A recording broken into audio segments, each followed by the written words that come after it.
Hey everybody, and welcome back to Motorcycles and PODcakes, the official podcast of Motorcycles and Pancakes.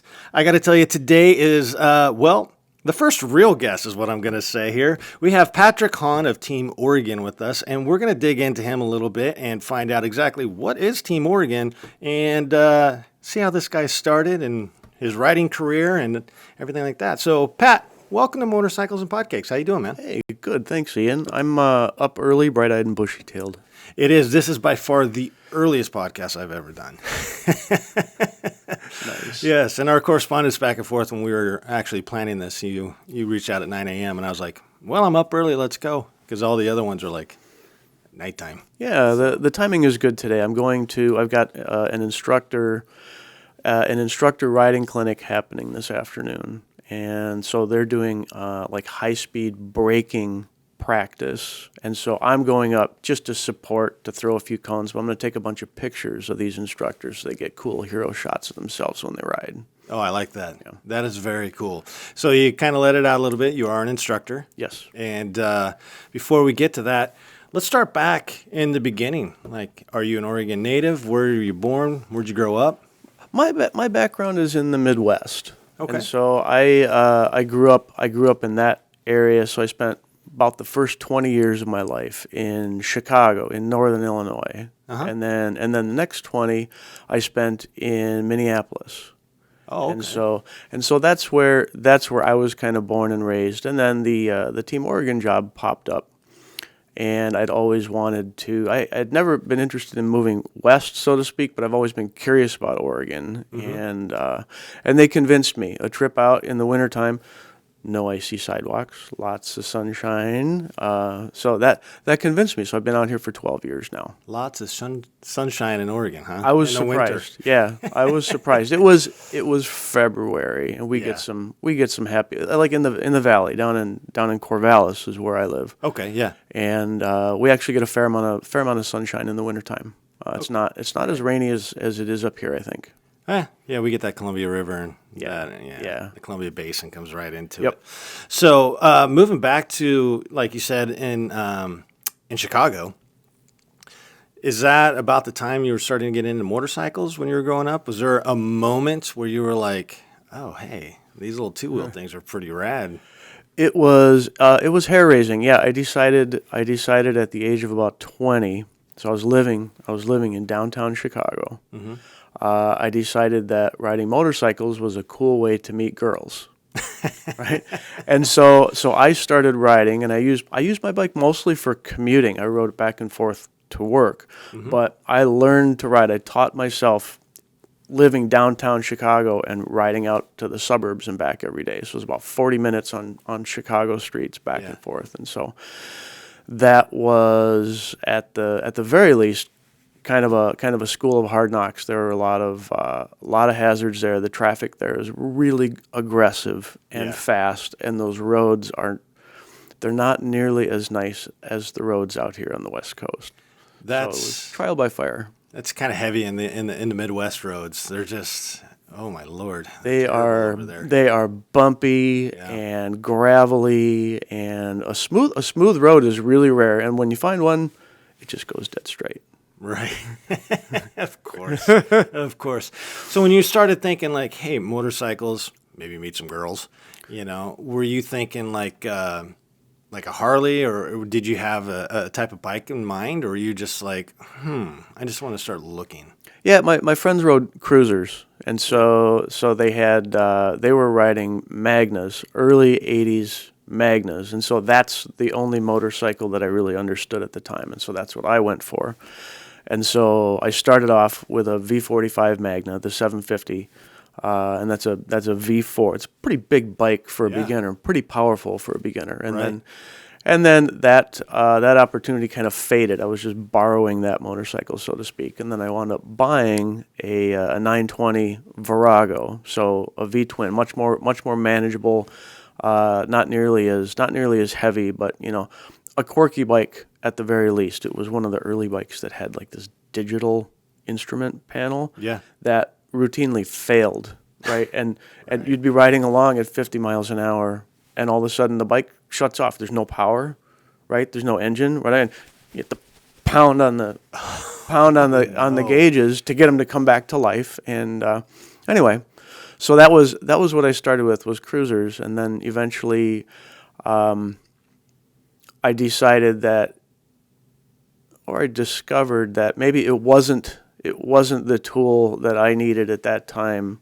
I just, it wasn't important anymore to meet girls. I was having fun riding, and I really enjoyed using it for commuting. It made the trip back and forth to work really enjoyable. So at that point, I started looking for something smaller. Okay. Right? And then graduated. I moved to 500 interceptors, and I had two of them kind of back to back. So it's similar engine configuration. It's a V4, but those were 500s, and they were more of a sport bike package. Yeah. And so had a couple of those in the 90s, and then in 2000 I moved up to a VFR, the 800, and I had two of those over the next 20 years. I had two VFRs. And then have ditched those. I just got a little too old for that riding position. It was a little hard on my lower back, and so now I ride a DRZ 400. Oh, there you go. And so still it's a good commuter bike. Yeah. Right. And that's what I like most about riding, is it's a nice way to commute. I remember growing up seeing those interceptors and always being like, oh, I want one of those. Oh, that's my bike. Yeah. I always just dreamed about that or a Ninja. Yep. The 500s, they looked really cool, but they were not very powerful. They were not anything like the Ninjas, right? Or the bigger VFRs. The 500, I love to say it. Sure, it looks skinny, but boy, is it slow. Of course. My first bike was a Ninja. It was a ZX6. Uh-huh. That was like... That's a handful. That was my first road bike. Yeah. I had dirt bikes before, but when I got into that, I was just like... I didn't have it very long, and I wrecked it. And admittedly, it was too much of a bike for my riding capabilities at that time. Yeah. I just got way over my head on that thing. But, you're 19. You're invincible. Yep. Whatever, let's get it. Understood. Mm-hmm. That's too much. That's too much bike, even for some experienced riders. That's a powerful. That's a race bike in street clothes. Right. Yeah. Well said. Absolutely. So moving back, so when you started riding, and you said you did a lot of commuting, but was there it's a weekend, I just want to bounce out and just go for a ride. I just want to see, well, not too many mountains over there, but hills, or not, and with that, was there a moment where you were riding, you're like, oh, this is much more than just riding a motorcycle now. Now I'm in love with the riding. What made that, what prompted that transition to being sort of a commuter and using it as a practical tool to being an enthusiast and really starting to dig into it was I read Keith Code's book, Twist of the Wrist, right, which is ostensibly, that's a book about high performance riding. I mean, his aim at the time, especially in the 80s and the early 90s, his aim really personally was sort of track riding and racing and stuff like that.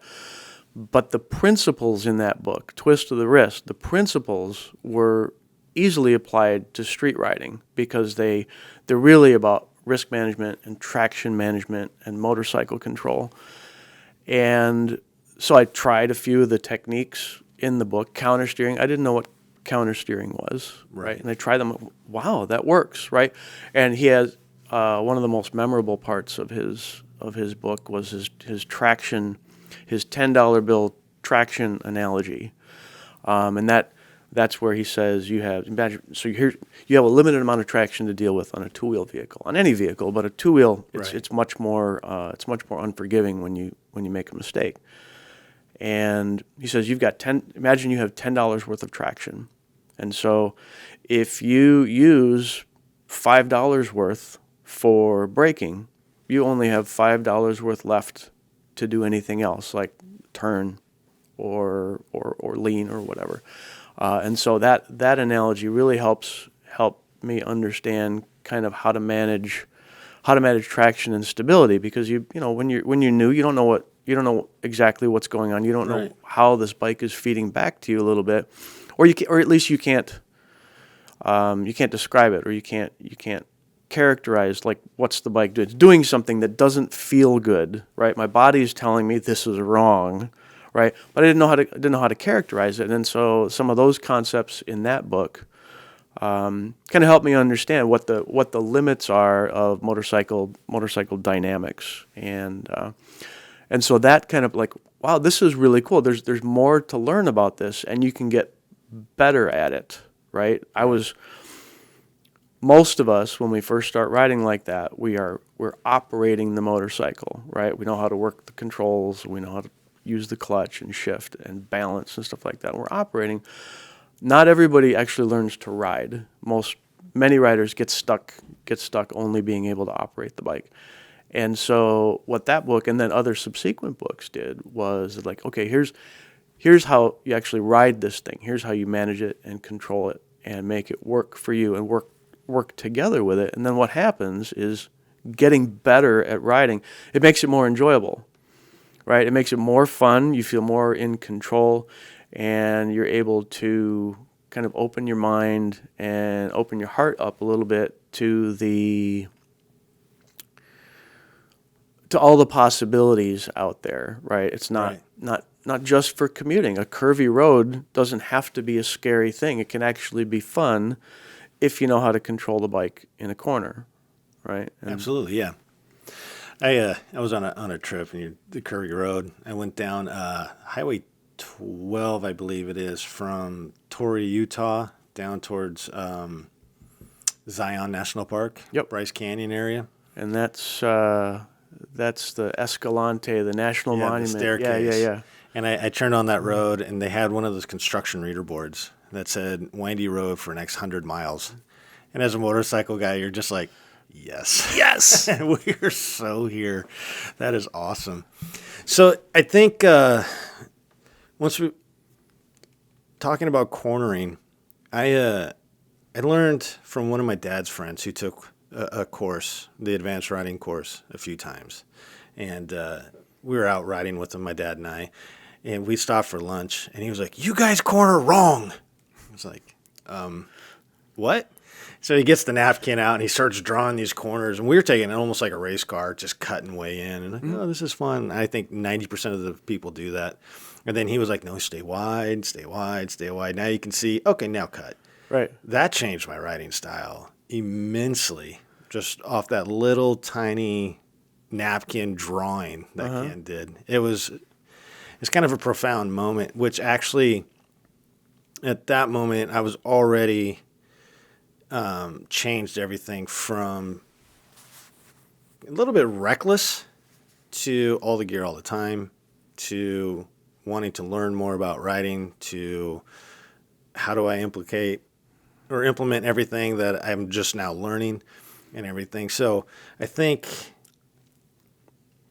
what you do and what Team Oregon is doing is pretty awesome for teaching. And how did you become interested in, I want to take my riding and my adventures as a motorcyclist and I want to do more? Was it something that you were just like, I need to learn to be a better rider? Or were you like, I want to become an instructor? You know what it was? I had a friend who crashed and he got hurt really bad. And I was still very, very raw and new. I think I was still 20 years old at the time. And I was that dumb kid downtown Chicago with no riding gear, no helmet, no skills, no plan or whatever. And I just, I felt cool. I'm 20 years old. It's like, what, you're gonna live forever, right? And then invincible. Yeah. And then my very good friend with the 1100 Magna, the V65 Magna. That's a big bike. He got tangled up in a traffic incident and he got hurt really bad. And he was doing the same thing I was. No gear, no plan, no skills, right? Mm-hmm.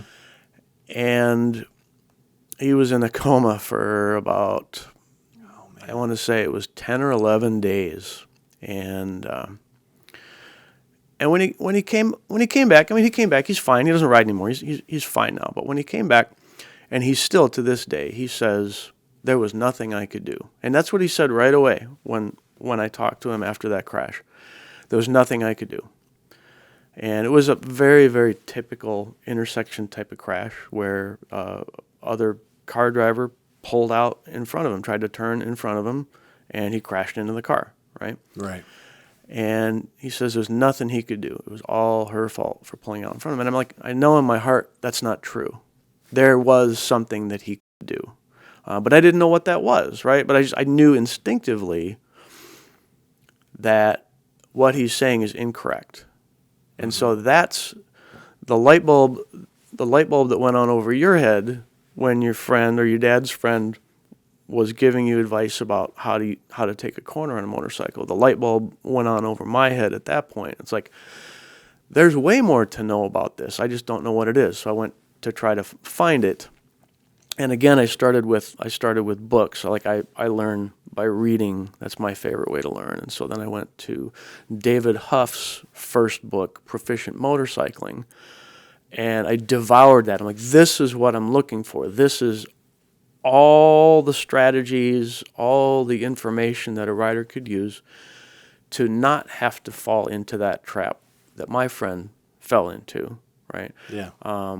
How to handle the bike, but also awareness of what the hazards are. Like, for example, other drivers, sleepy other drivers, distracted other drivers, intersections, tight situations. This was, he crashed in Phoenix on Van Buren Avenue on a 30-mile-an-hour street.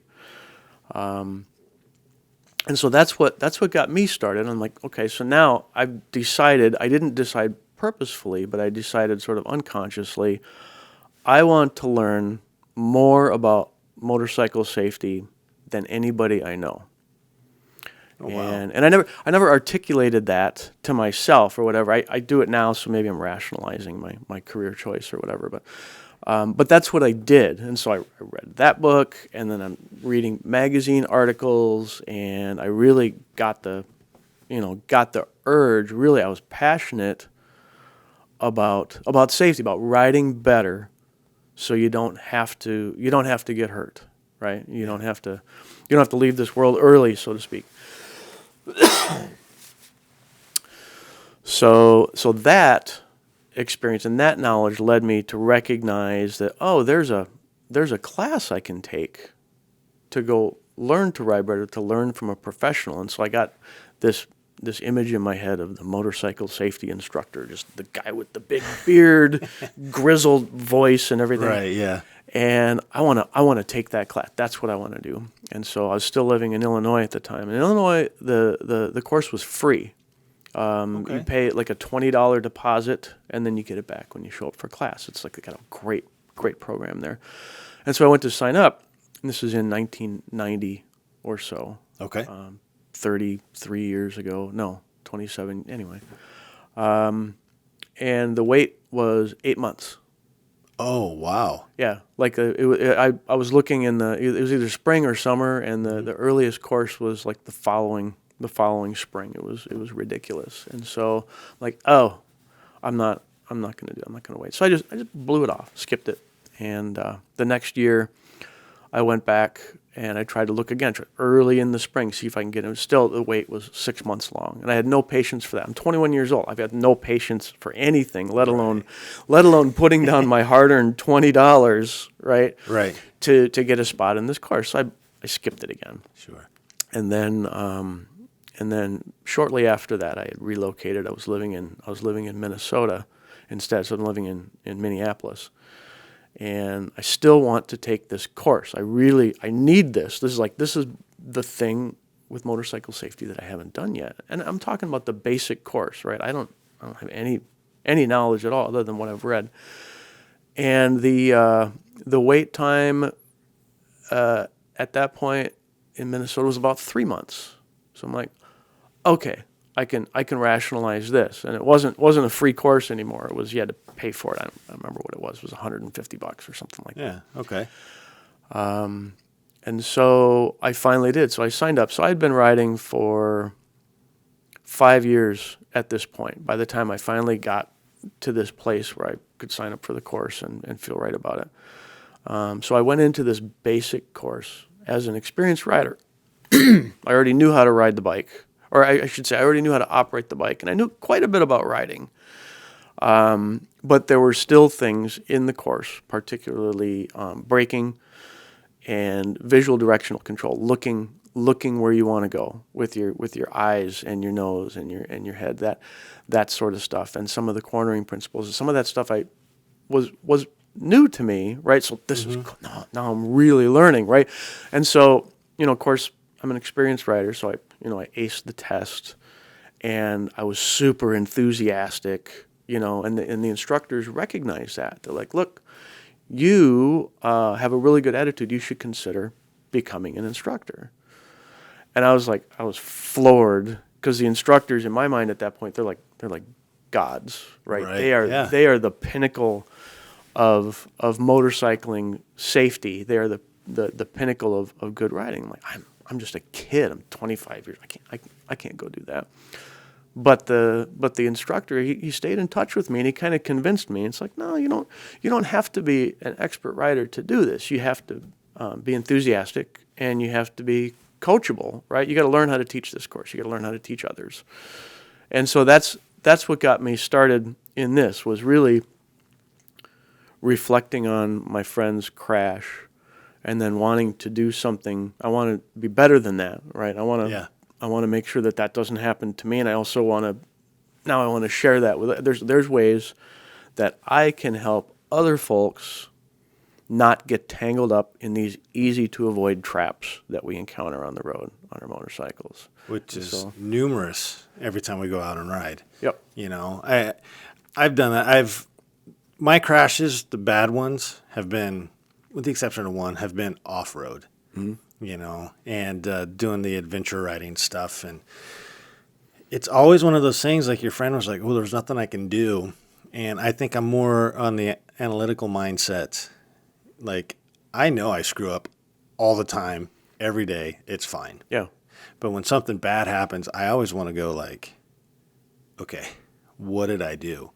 And so my last crash, I busted open my chin, and I don't want to tell the story on air because everybody already knows about it, but chin just came wide open, and had my GoPro on.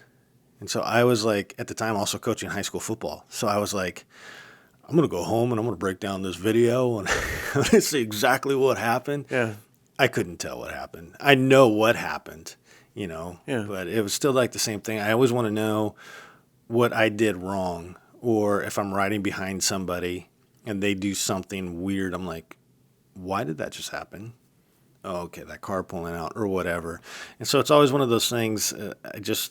I always want to constantly learn from what I'm doing wrong. And then also kind of that thing, like I want to learn about what the other people are doing wrong to make me a better rider as well.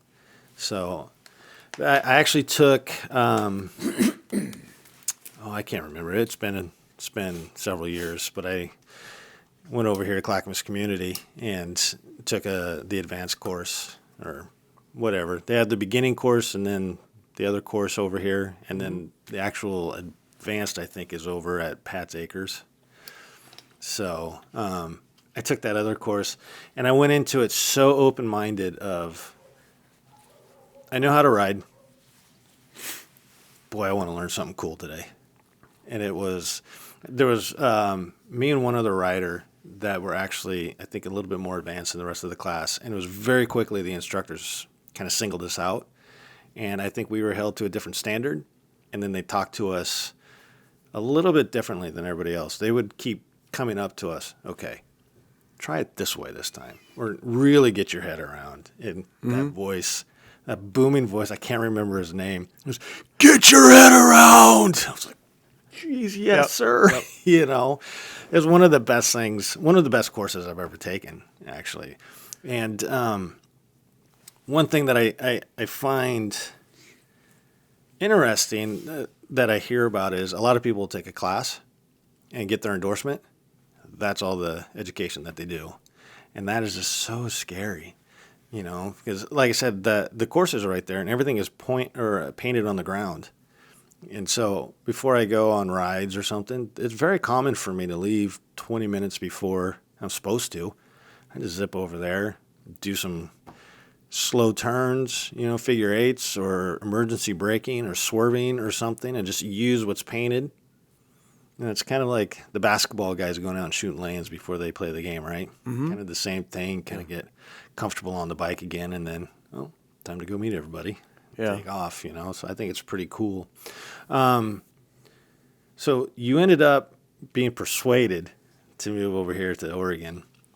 And so teaching, coaching, whatever terminology you want to use for what you do as an instructor, was there any difference in the curriculum moving from Minnesota, from Minneapolis over here? Yes and no.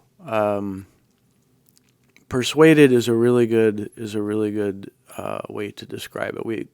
Team Oregon, we had a director for 33 years. He was the originator or the original director of the program. And he and I we'd crossed paths a few places around the country. And a management position came up at Team Oregon, and he kind of had me in mind for it. And so he kind of reached out, just kind of, cultivated that relationship a little bit and made it really easy for me to decide to come out. Now I'm forgetting what the question. The curriculum differences. Yeah. And so one thing, the thing that's really unique about Oregon is, and this is back to our director. His name is Steve Garretts, and he still lives in Corvallis. I still see him from time to time. He's a friend and a mentor. Up until about 2001, every state, I believe, that was conducting motorcycle training was using one curriculum based on the Motorcycle Safety Foundation right there.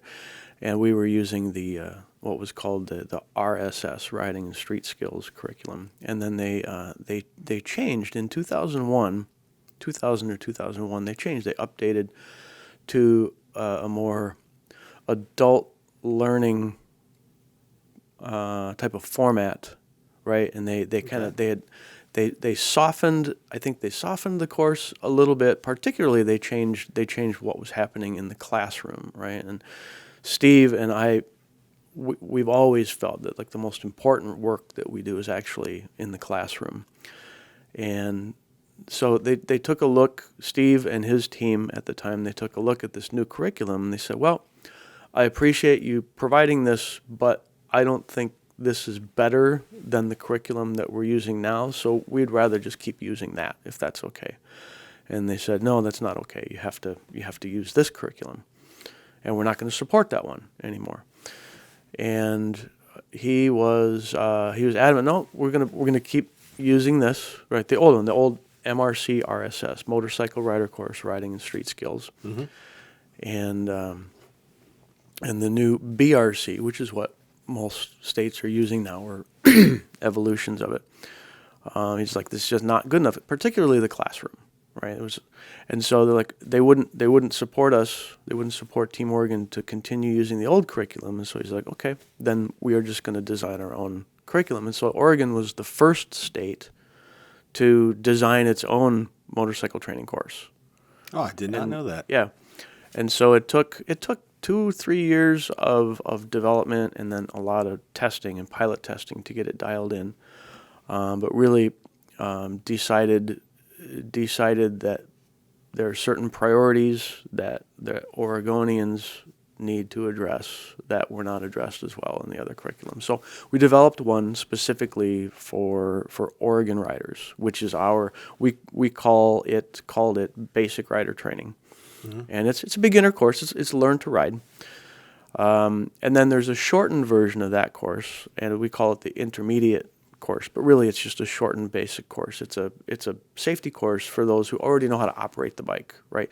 They just need to get the critical skills, or maybe they need to get their license or whatever. So that's what those are. And so they are the approach is very different between Oregon's program and then the state programs that use the MSF products. And they both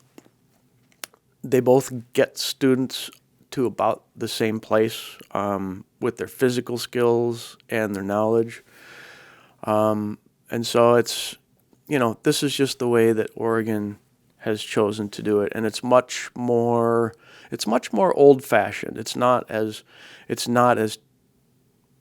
touchy-feely. It's not as loosey-goosey. It's a little bit more structured and rigid. And what you discovered when you took your course about how the instructors might talk to you differently than they talk to other students, that's kind of written into the instructions. It's kind of written into the cards, right? We've got every exercise. We have 2 to 4 things what to coach, right? And we don't really go beyond those. We really don't. If it's not on the cards, we don't coach a rider to do those things because, for example, the basic course has to be kind of one size fits all, right? It's got to be somebody who is brand new, who doesn't even know the difference between the clutch and the brake lever, right? Or somebody who's been riding for 5 years and they already know how to. We got to incorporate all those people into the same class, and so the beginners, the instructors can tell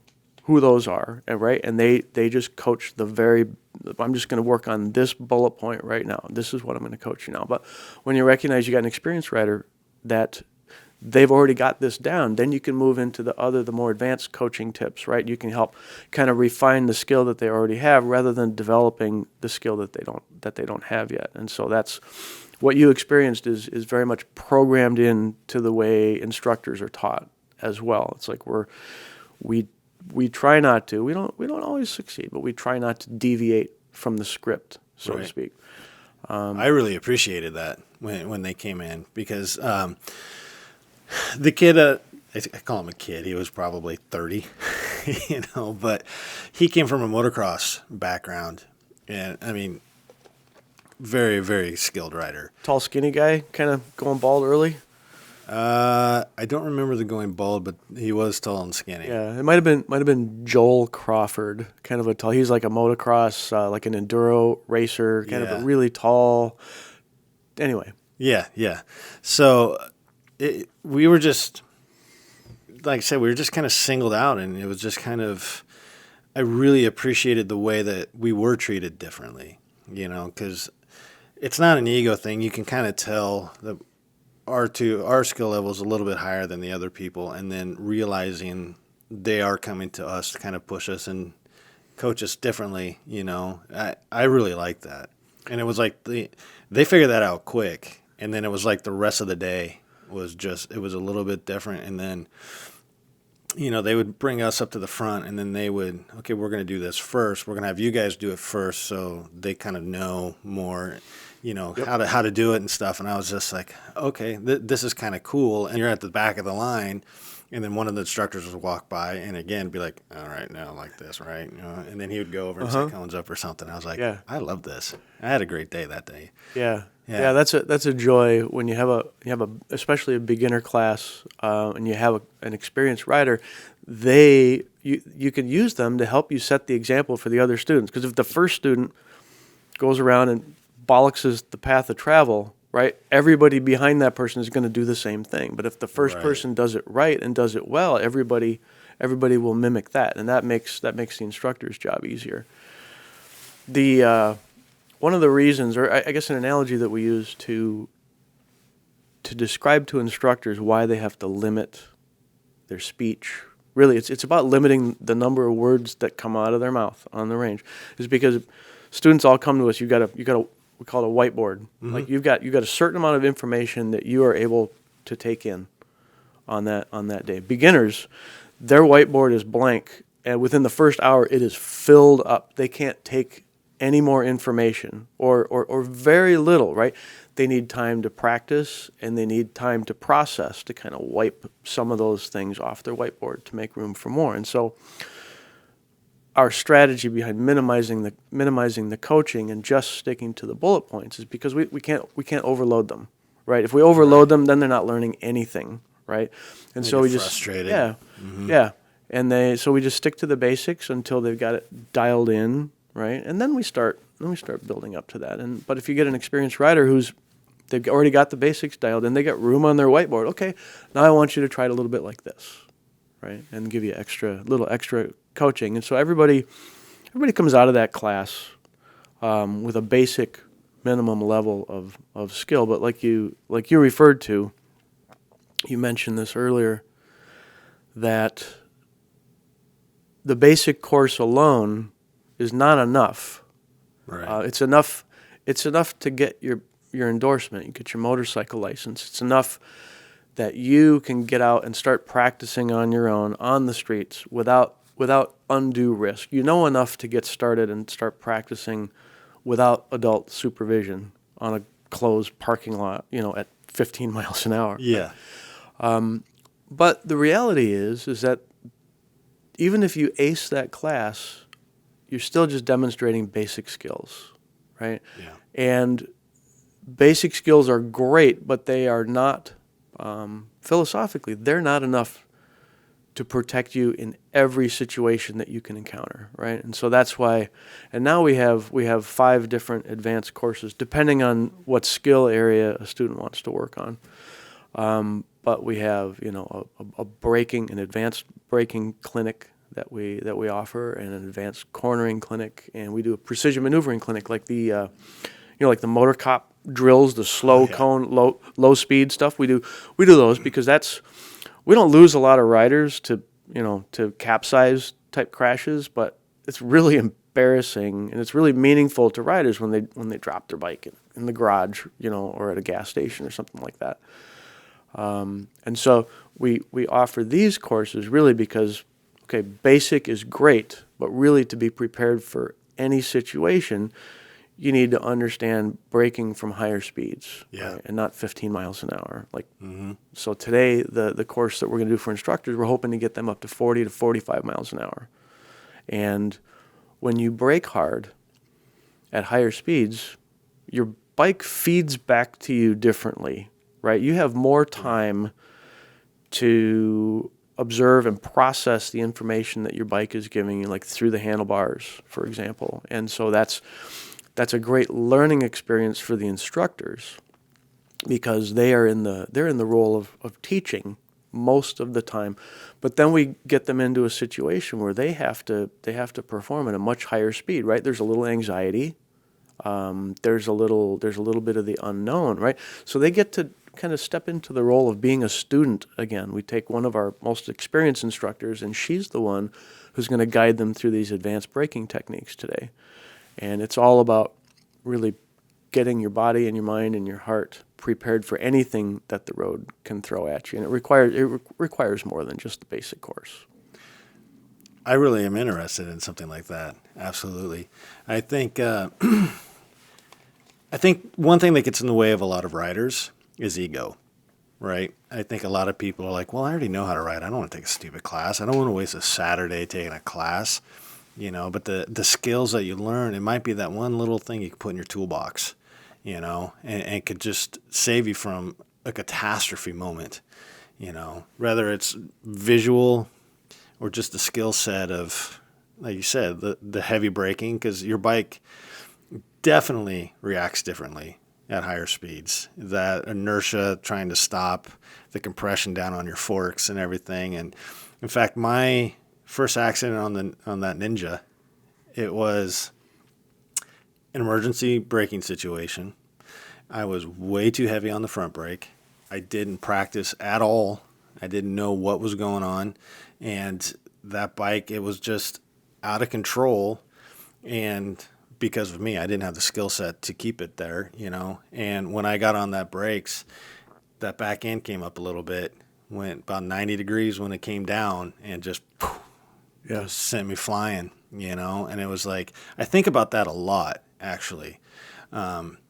It's one of those moments like, what could have I done different? And it's so far back, it was like almost 30 years ago, but learning that is just, or looking back at it, it's just, what can I learn from this? What have I done differently? And so many things are just in play right there. It's like, I totally panic braked, Yeah. And that was the worst thing I could have done. Yep. Instead of the two fingers that I commonly use now, I think I was full on like, oh crap. Yep. You know, one thing, I just don't want to be in that situation again. You know, now I have a Africa Twin 1100. It's a bigger bike. It's a heavier bike. You know, that thing's tipped over 100 times already, but that's little like, we're Capsize. over. Yeah. Yeah, totally. Yeah. Totally. And it's all off road, but well, not all the time. There might have been a gas station incident once here pretty soon. I don't know. No. Mistakes off-road, they don't count, right? Mistakes in Right. training, they don't count. On the track, they don't count. Really, off-road adventure riding, it's like it's just good, clean fun. And I think part of it is that you're if you're going to have the right amount of fun, you're going to fall down once in a while. Oh, Like absolutely. Have to. Even our best instructor, or one of I'm sure not our best instructor, but one of our best instructors, one of our top instructors. I think we're talking about the same guy. Yeah. We sent him to an adventure training course out in Bend last year, and even he wound up literally upside down at one point, right? Yeah. Because you're pushing your boundaries, right? And you got to find out, right? And fortunately, with off road, like trail riding, or adventure riding. Fortunately, when you make mistakes, you're not making a mistake with another moving vehicle, right? You're not running wide in a 60-mile-an-hour corner into the rocks, right? It's like you get bumped up, you bruise, and you get banged up a little bit, but you can learn from it, right? And it's not nearly as off-road and adventure riding is not nearly as dramatic of an outcome in a crash as street riding can be. Well, that goes back to my crash. It was interesting. Just a real quick preface of it. I was not going fast. I was on the left side of the track on a 2-track, a little mud puddle, a little pothole, whatever, just was really off camber. So I hit that, and you give it a little bit of throttle to keep that front end up, and I hit that with the rear tire, and it just easily put me in the right track. Had a tree branch coming out, and then there was another alder behind it. So I had this little light fluffy stuff with a little tree behind it. So it just clipped my handlebar, and it just flipped me like this right into the bushes. And the GoPro mount that I had, it caught a limb, and when it went down, it flipped it underneath my helmet, and it was like a Y, and the bottom part of the Y had a little point on it. Oh. So that point got rotated under my helmet into my chin and literally just exploded my chin wide open. Oh, wow. I learned a new term. It's called communicating, when you can put water here in your lip and swish it around and it comes out your chin. It was actually kind of a horrific thing, but it was like so slow, but it was just massive. But, those things happen off-road, but again, the safety aspect we're talking about today is more the on-road stuff. Yeah, that's my area of expertise. Yeah. I'm not an off-road guy. Yeah. So one thing that I also learned through Ken and started talking about on that day of cornering, I was already I've already been down a couple times, learning from those situations. I was already all the gear all the time. And man, I was down with some friends. We went to an event last night at SW Mototech, and we came back and we stopped by Oregon City here. We have some food carts down at the bottom of the hill. And it always scares me. I don't know if it's the rider, the dad in me, or what, but I saw this young kid, with his cheap helmet and a T-shirt, fanny pack, shorts, and flip-flops. Yeah. I'm just like, oh, dude.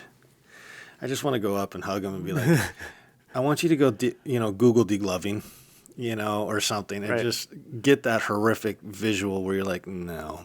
Yeah. Oh, but you can't do that. Everybody has to make their own choices. But, I was already all the gear all the time. I was already trying to learn. I'm already trying to expand my knowledge, and again, sometimes I make a mistake and I'm like, why did I do that?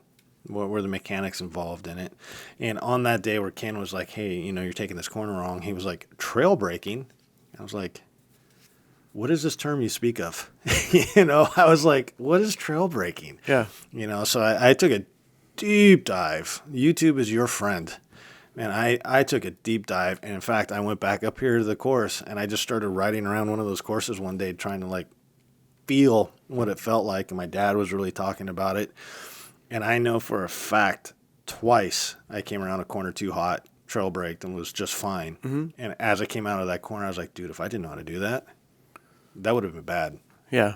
Yeah, that's a skill that we do not teach beginners. Like Right. I said, Yeah. like I said, they don't know the difference. We have to assume they don't know the difference between the brake and the clutch, right? But being able to slow your bike mid-turn is a critical skill that every rider needs to know.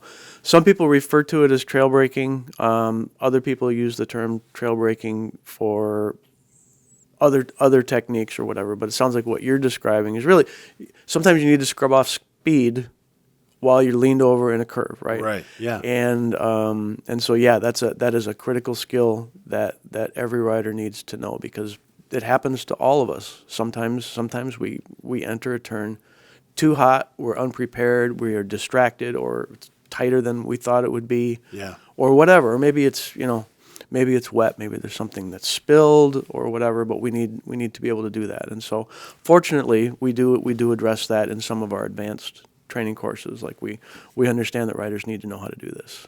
And that would be the Vance cornering course? Really, actually, the quickest way, the braking clinic that we're doing today is one where we brake in a lean. Really, is what it is. Braking in a lean. Is that kind of the proper term for it, rather trail braking or braking in a lean? It's a good enough term. You can call it trail braking. But what you mean by it is different from what somebody else means by it. And so yeah. I would say I would refer to it as braking in a lean. And the course, actually one of the courses that we teach here right at Clackamas Community College is called Road Riding Tactics, and one of the exercises is devoted specifically to braking in a lean and learning how to really, because the trick is that you can brake in a lean all you want, you just have to do it smoothly, right? If you are abrupt with your brakes, that's when you get into trouble. And so we teach riders how to apply the brakes smoothly and gradually when leaned over. Right. And that's not something we can teach beginners, because most of them could probably do it, but 1 in 12, we have 12 people per class, 1 in 12 is going to be too abrupt on that brake in a lean, and then they're going to get hurt, right? Just not dissimilar to what you experienced early on with the ZX6. Yeah.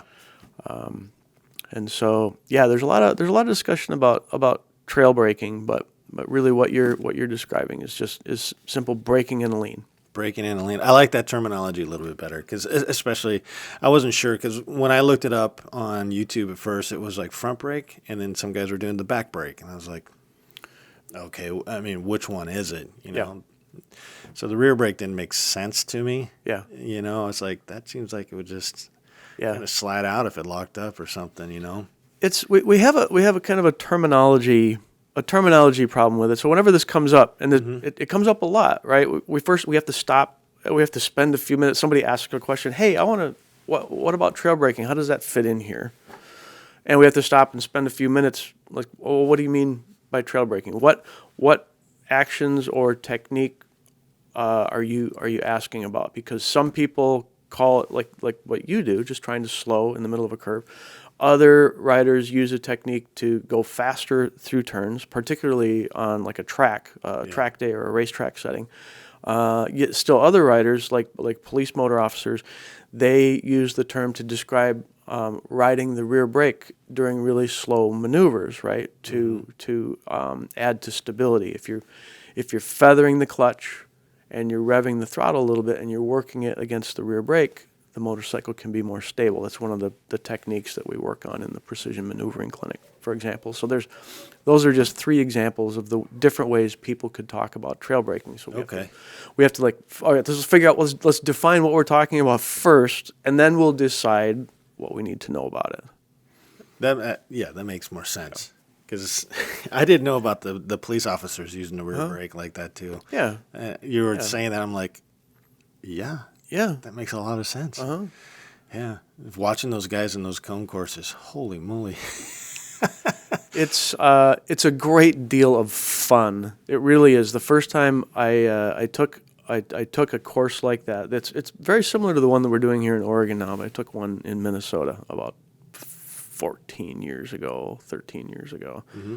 That was the best day of riding I had that year. It was so fun. I fell over a couple times, right? You just laugh. You just pick your bike up. Because you're falling over at 1 mile an hour, right? And you're all geared up, right?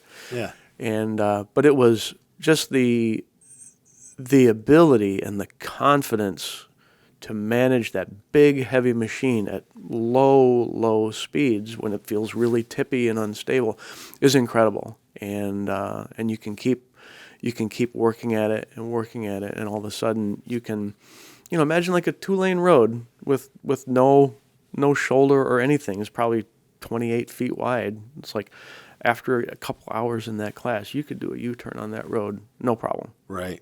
Right, just little 2-lane, right? Just flip it around and go the other way. Because we miss turns all the time on roads like that, right? You just go blaze. Oh, there it was. Yeah. And so you can't go all the way up to the next intersection, right? Not on a little forest road that doesn't have one, you know.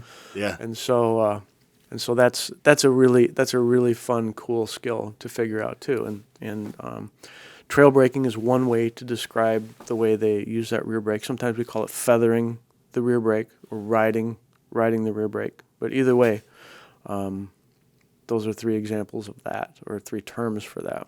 Well, just so you know, if you're up at Clackamas Community College and you see some guy on an Africa Twin doing something and scratching his head, that's me doing that technique. I'm very curious to see how that works, Well, let me, I'll tell you, you can go practice this, well, not this afternoon, because there's a class there this afternoon. I usually go, if I am, go up there, it's always after the class, or I've been ran off before when they're getting to the class and getting set up. I'm like, yep, I'm just here for a couple minutes. Yep. Yep. And we the instructors, we're not supposed to use those ranges other than for classes, right? But we're not policing them or whatever. And I think that the folks at the college, I think they understand that the riders who took the course there, they're part of their community too, and they come back and they want to get extra practice. And I think that the security guards there, and I think the staff at the college, I think they really tolerate people using the range, outside of training hours. I can actually attest to that. I was up there not all that long ago, and I was doing from a dead stop, and I was going as fast as I could. I was probably hitting maybe 30-ish miles an hour, and I was doing the emergency braking and seeing how far I was going. It's all measured out. So I was up there, and so my bike, it's got aftermarket exhaust on it, so it's like, whoop, and then I noticed after a couple minutes that security actually came by kind of slow, and then didn't come into that parking lot area. This is the one underneath the power lines. Went out to the main road going around and just kind of looked at me, and then he waved and just kept on going. I was like, at first I was like, is he thinking I'm out here being a hooligan or something? But I can attest, I think they're totally fine as long as nobody's parked in there, right? And it's wide open, which it generally is. Yeah. I think it's fine to go up. Yeah, they probably thought you were an instructor practicing your demo skills.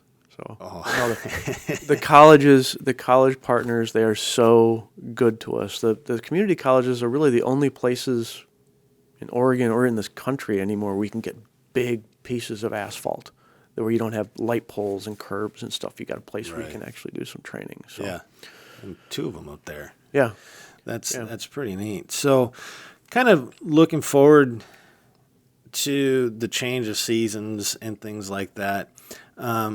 We're kind of starting to teeter on the rainy season here in Oregon. So you were talking originally that Oregon kind of constructed its own curriculum, kind of Oregon specific. Yeah. So was there a weather aspect involved in this curriculum? Was it like, well, it does rain here, so we're going to probably be caught in the rain more here than California? Yeah. Not as much as you would guess. The way Team Oregon approaches that is more from the angle of what what's the riding gear that you choose for that riding environment? Yeah. Right. A lot of riders, I should say, a lot of people, when you think about riding, when you're not a rider, you think about riding. You think about sunshine and fresh air and blue skies and all this great stuff that we love about Oregon in the summer. And then the reality of spring and fall and winter hit, right? Right. Yeah. And so we really emphasize you got to think about what you're wearing. There's a couple different things that are happening, particularly during the transitions, particularly during fall. But we're losing daylight and we're losing heat. And, this morning is a good example. It's really cool in the morning, but it's going to be plenty warm this afternoon, right? And a hoodie isn't necessarily the garment that's going to be the best one for you in both of those situations, particularly if it's going to rain. And so really that's what we look at. It's like, let's think about what the daylight means, and then let's think about what the temperature and the rain means. And so, for example, it's getting light out later now, and it's getting dark out earlier, right? And so if you use your bike to commute to work, you got to think, well, what color, am I going to be caught in dusk, or in the dark, and what color do I want to choose to wear? The traditional color for motorcyclists is not the one that's most visible, right, at dusk and dawn and nighttime. And so you think about what kind of upper body clothing can I wear, and that's really jacket and that's helmet. What could I wear that's going to make me more visible, right? And so, for example, like a white or a silver or yellow helmet is much more visible than a darker color like blue or burgundy or black or gray, right? And so you can think about that. And the helmet's the highest point on your body, right? It's like probably the thing that most everybody can see most easily when you use that. So that's one example, and a lot of the cool, really the good-looking motorcycle gear anymore comes with high-vis accents, right? Bright yellow or bright orange or bright green accents. And it also comes with sort of retro-reflective panels or piping that will help you stand out at low light levels, and then at night too, like retro-reflective stickers on your helmet and retro-reflective panels on your bike and on your jacket, your upper body, the higher parts of your body. Those really help you get noticed when the light levels are low. The other thing, the sneaky thing that happens in fall and spring, there's two of them. There's one, it's like school starts up again. Right. Yeah. That happened this week where I live, and everything changes, right? All of a sudden, the traffic patterns are different than they have been for the last 3 months, right? You got to kind of relearn that, and other people don't remember too. They forget that it's a school zone, so they slam on their brakes, when they realize it, for example. And then there's kids in traffic, and there's young kids driving cars to high school, and so everything changes there. So you got mentally, emotionally, you got to be a little bit better prepared for. It's not going to be my usual trip, right? Yeah, It's going to be a little different for the first week or two. The way the daylight changes in morning and evening too, that can affect your visibility. Like if you have to take a road that goes straight east-west, that time right around September 21st, sometimes you're riding straight into the sun or straight away from it, which changes, if you're riding straight into the sun, it's very difficult for you to see what's going on. It's very difficult for the person behind you to see you and what's ahead of you. Whereas counter to that, like people who are oncoming, they can see you way better, right? Because the sun is at their back. So you got visibility issues to contend with, right? So you may choose to take a different route, right, where you don't have to ride directly into the sun, or you set your space cushion up a little bit differently, so you have a little bit more room for your eyes to work. That's actually a huge part, I think, is that stopping distance or the space cushion. Yeah. I'm a truck driver, so I've been doing that for a couple decades now, and it's kind of the same thing. You see a lot of hazards out on the road, and I think that's actually made me a better rider to be able to recognize hazards, I think, a little bit quicker than the average person because it's what I do. So my eyes and my mind are trained a little bit different in that stopping distance, especially in the sunny conditions. Because like you were saying, one direction, people don't see you because they're seeing sun. Right. And all of a sudden they pull out and, oh, there was a motorcycle there. And then the other way, you got your sunglasses on, but now you can't see them pulling out. Yeah. So it's always slow down, more distance, more scanning back and forth. And then there's also, you're talking about like what you're going to wear. It's what does your helmet have for me? Does it have what I call in some of the modular helmets have the little part that comes down, like the little, I call it the blast shield, Yeah. That goes down, it goes up, goes down, it goes up, depending on the low level of the light, and then I have this adventure helmet here, with the visor on it so you can look down and shade the sun out. It's so different because you can be riding down a street and that sun's just blasting you. And then all of a sudden, now you're in the trees. And now your eyes are adjusting and now you're back in the sun. And now you're back in the, it's just going back and forth. So you have to consciously be aware of, I'm about to enter a dark area. My eyes are going to need to adjust. You have to think about that. You got to be like, I need to slow down coming into that. But if I slow down, what's behind me? Right. So I want to make sure as I'm coming into that dark area, my eyes are going to adjust. Is my blast shield down or I have sunglasses on? How am I going to adapt to that? It's just this time of year with that low level light, especially here too, because not only could it be going from the sun to the shade, it could be going sun behind the clouds and then back, just that time of year. That low level stuff is really odd to ride in sometimes. Yes, it is. Yeah. Yes, it is. One of the tricks I use is if you pay attention to where your shadow is. If your shadow, you and your bike, is stretched way out ahead of you, that means the sun is at your back and anybody coming towards you cannot see you when you see that shadow. And so that's one little mnemonic that I use. But one of the other things that we deal with this time of year too, not right now, but in another month and a half, we're going to deal with daylight saving. Right. And so then the clocks change. So not only does the daylight change, but everybody is off their sleep schedule too. So if you're commuting in the morning, it's like it's different. People are different for a few days. Like we kind of get used to that. Yeah, the whole fallback thing. I'm supposed to be asleep right now still. Right. Yeah. Right. Yeah, that's kind of a crazy thing, and hopefully we'll get rid of that one of these days. It's I think it's coming. Arizona has always they've nixed it. Yeah, they do their own thing down there. I go down there for work, and I'm just like, what time is it? Did we fall back or go forward with our time? What time is it here? Yeah, it's always fun.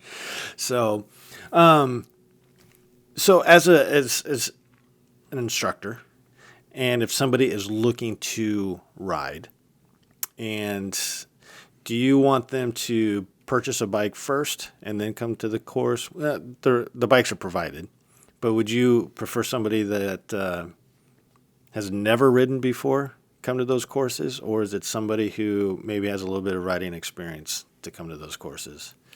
That's a fair question. The folks with some riding experience are way easier. They're way easier to teach, right? Because like I said, your whiteboard is not completely full right away, right? Mm-hmm. You can accept coaching.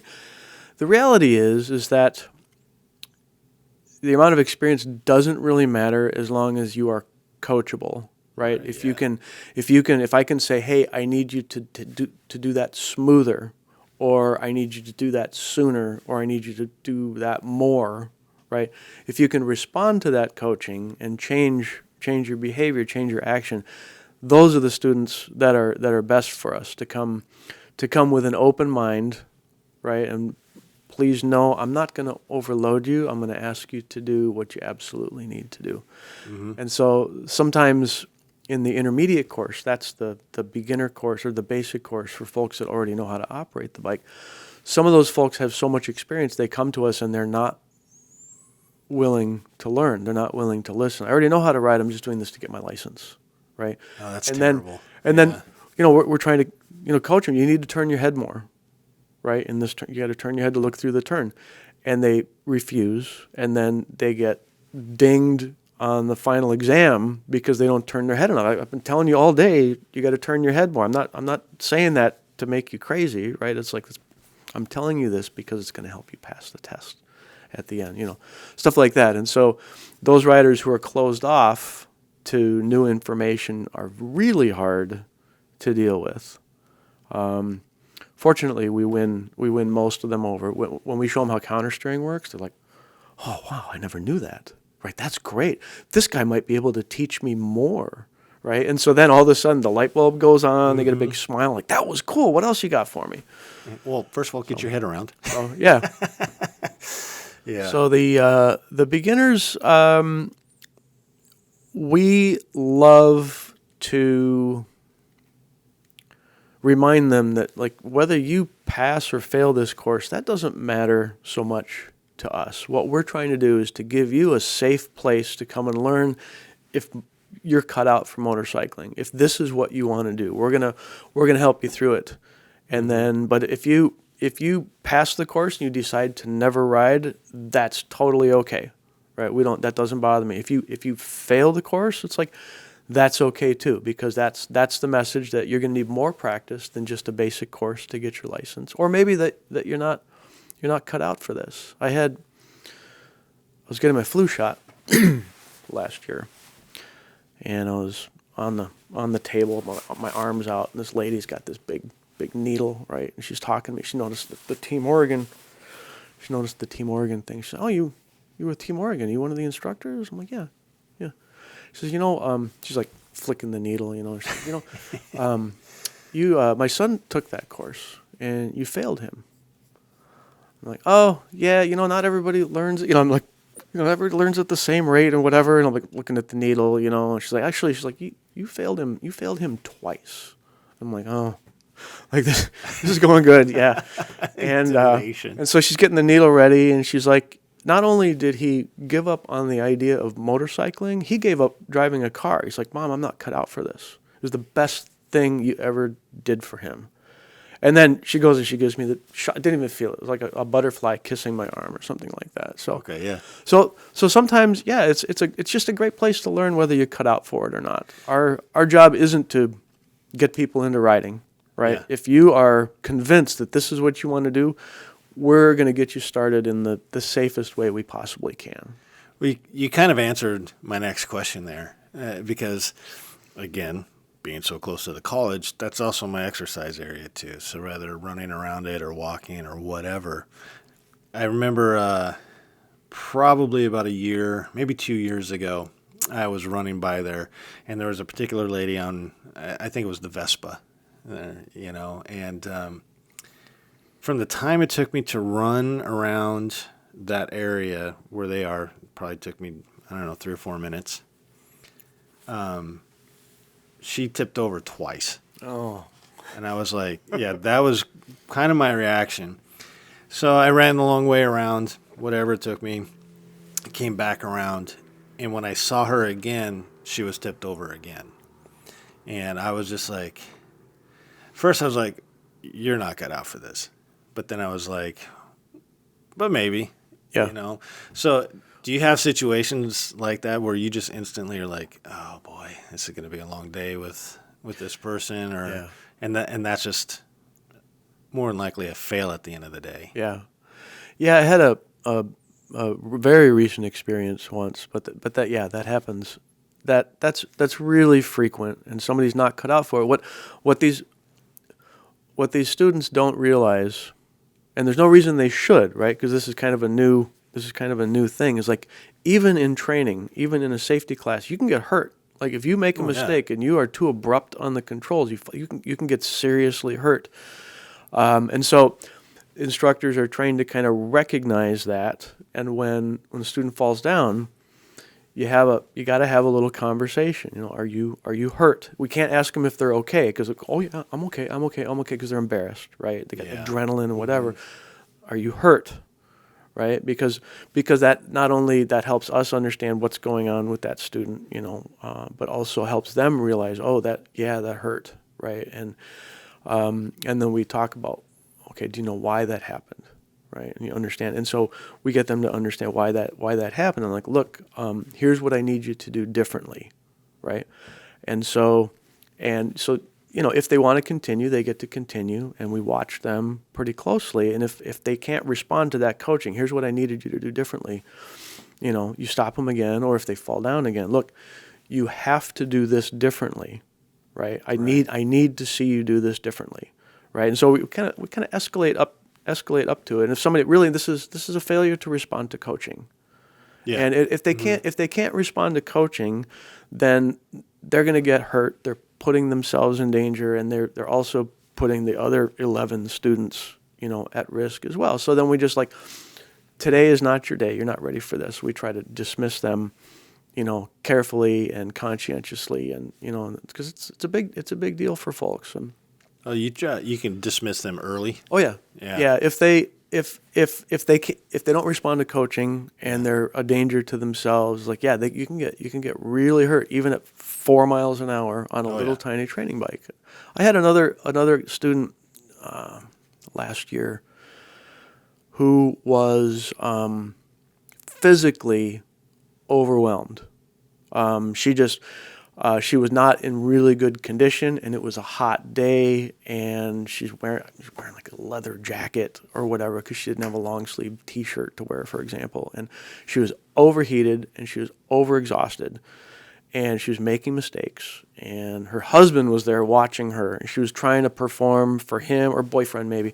She was trying to look good, she wanted to get her license and stuff, and she was fading quickly, right? And so I kind of stopped her and you don't seem like you're okay. You seem like you're overwhelmed. And she's like, no, I'm okay. I can do this.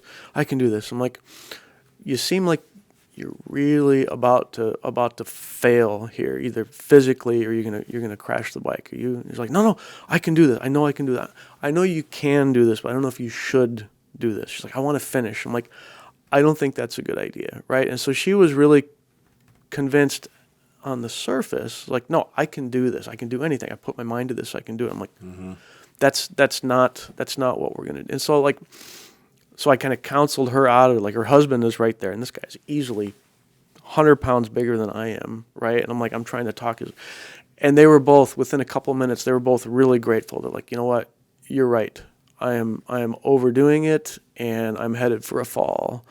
And doesn't mean you don't get to ride anymore. It's just, we got to quit for today, right? You're going to try this again a different time. Yeah, that's actually well worded.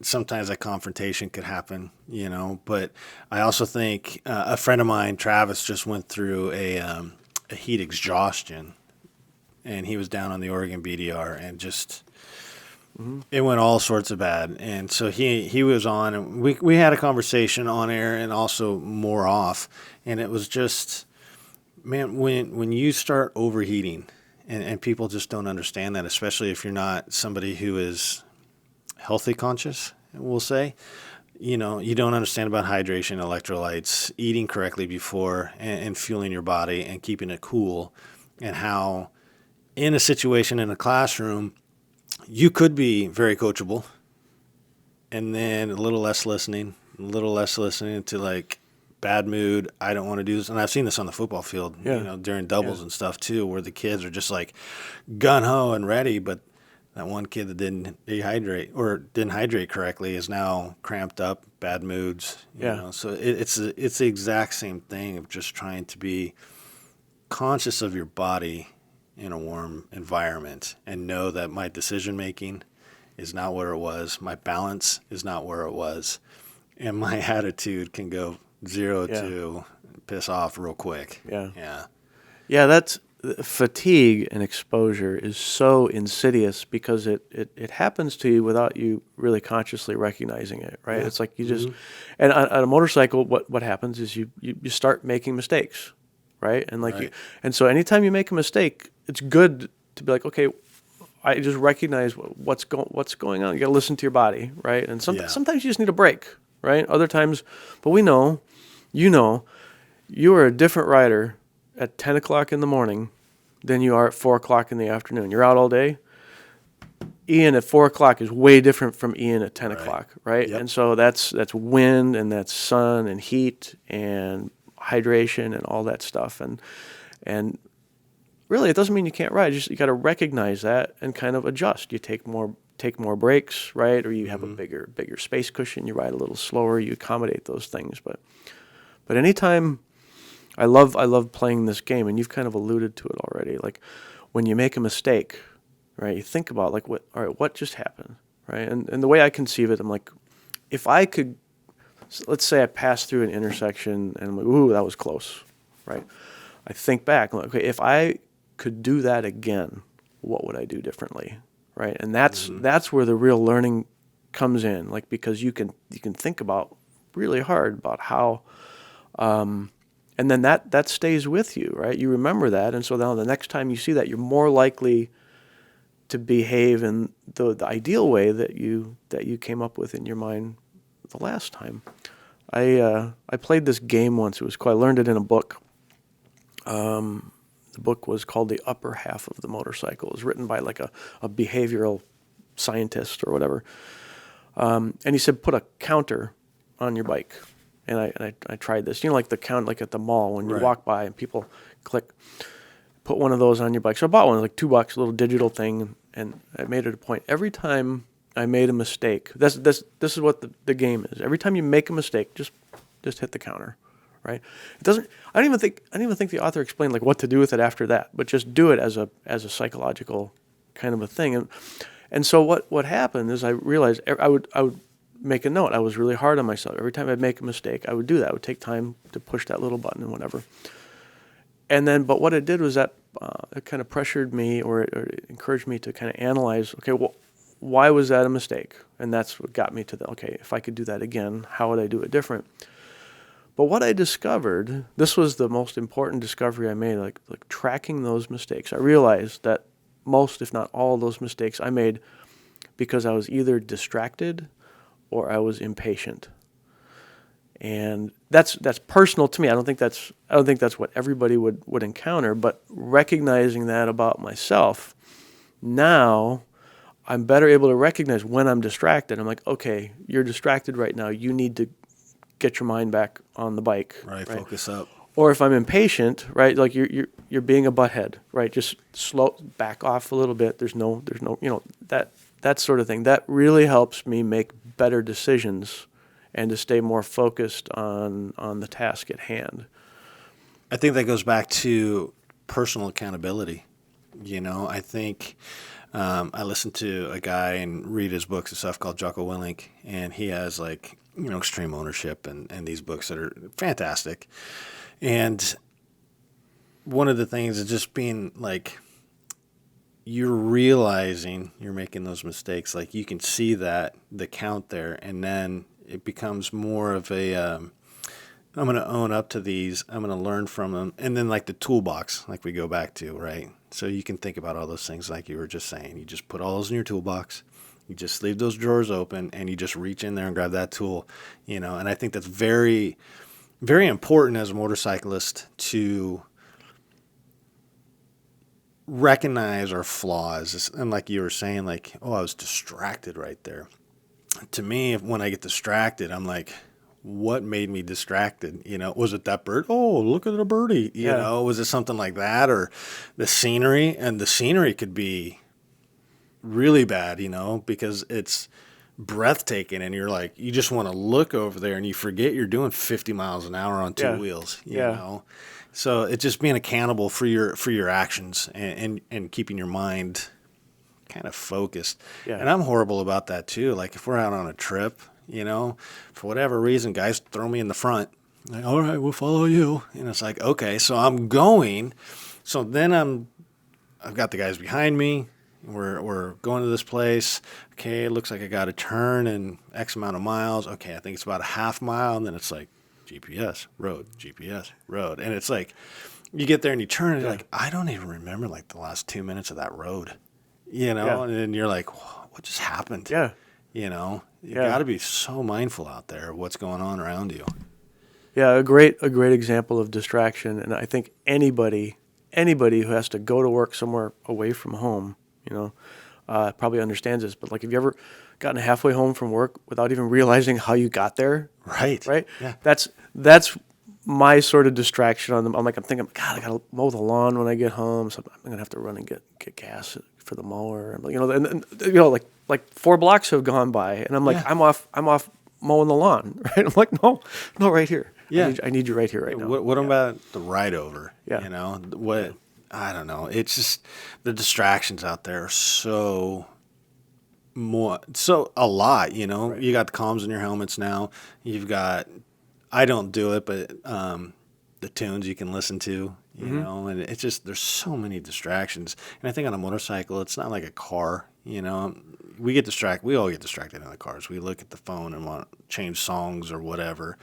You do that on a motorcycle, and it's like, I don't like the song. I'm gonna skip it. But your eyes are now down, and it's so different. That's hard. Yeah. That's really hard. You've got to have pretty good mental capacity to manage, you know, like a navigation system and a helmet communicator, and I try to avoid that stuff because I'm just barely able to ride the motorcycle safely without that stuff. Right.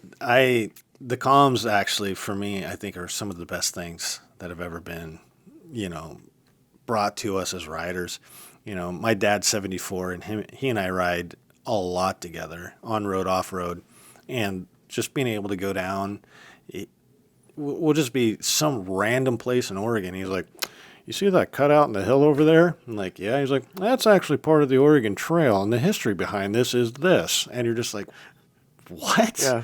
So random, but I get these stories and just the conversations. And I actually think at times, like, maybe if you weren't having a conversation, you might be like, oh, I'm tired.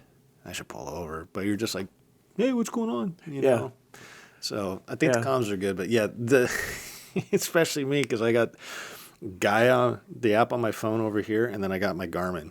So I'm like, which one? Left, right, you know. Yeah. So sometimes that stuff can help keep you alert. Yeah. Too. You know, I found once that, like, I've discovered that playing music in the helmet, if it's just music, it can affect my mood and affect my actions a little bit. Like when you compare, like if it's Foo Fighters, I'm a different rider than like if it's Chet Baker, right? You know, smooth jazz or whatever. Sure. But I also discovered that actually, when I get droopy, singing along with the music, that does something like to my attention and my endorphin, like perks me up again. Especially that works in a car when I get sleepy, if I'm driving at night or whatever. But even on the bike, if I feel like I'm getting a little droopy, but I'm not ready to take a break yet, it's like I'll just sing a song, right? You're singing. Wakes me right up. It does. Yeah. There's something. Maybe there's endorphins or who knows what. Having your concert in the car, on the bike and your helmet. Yeah. I think we've all done that.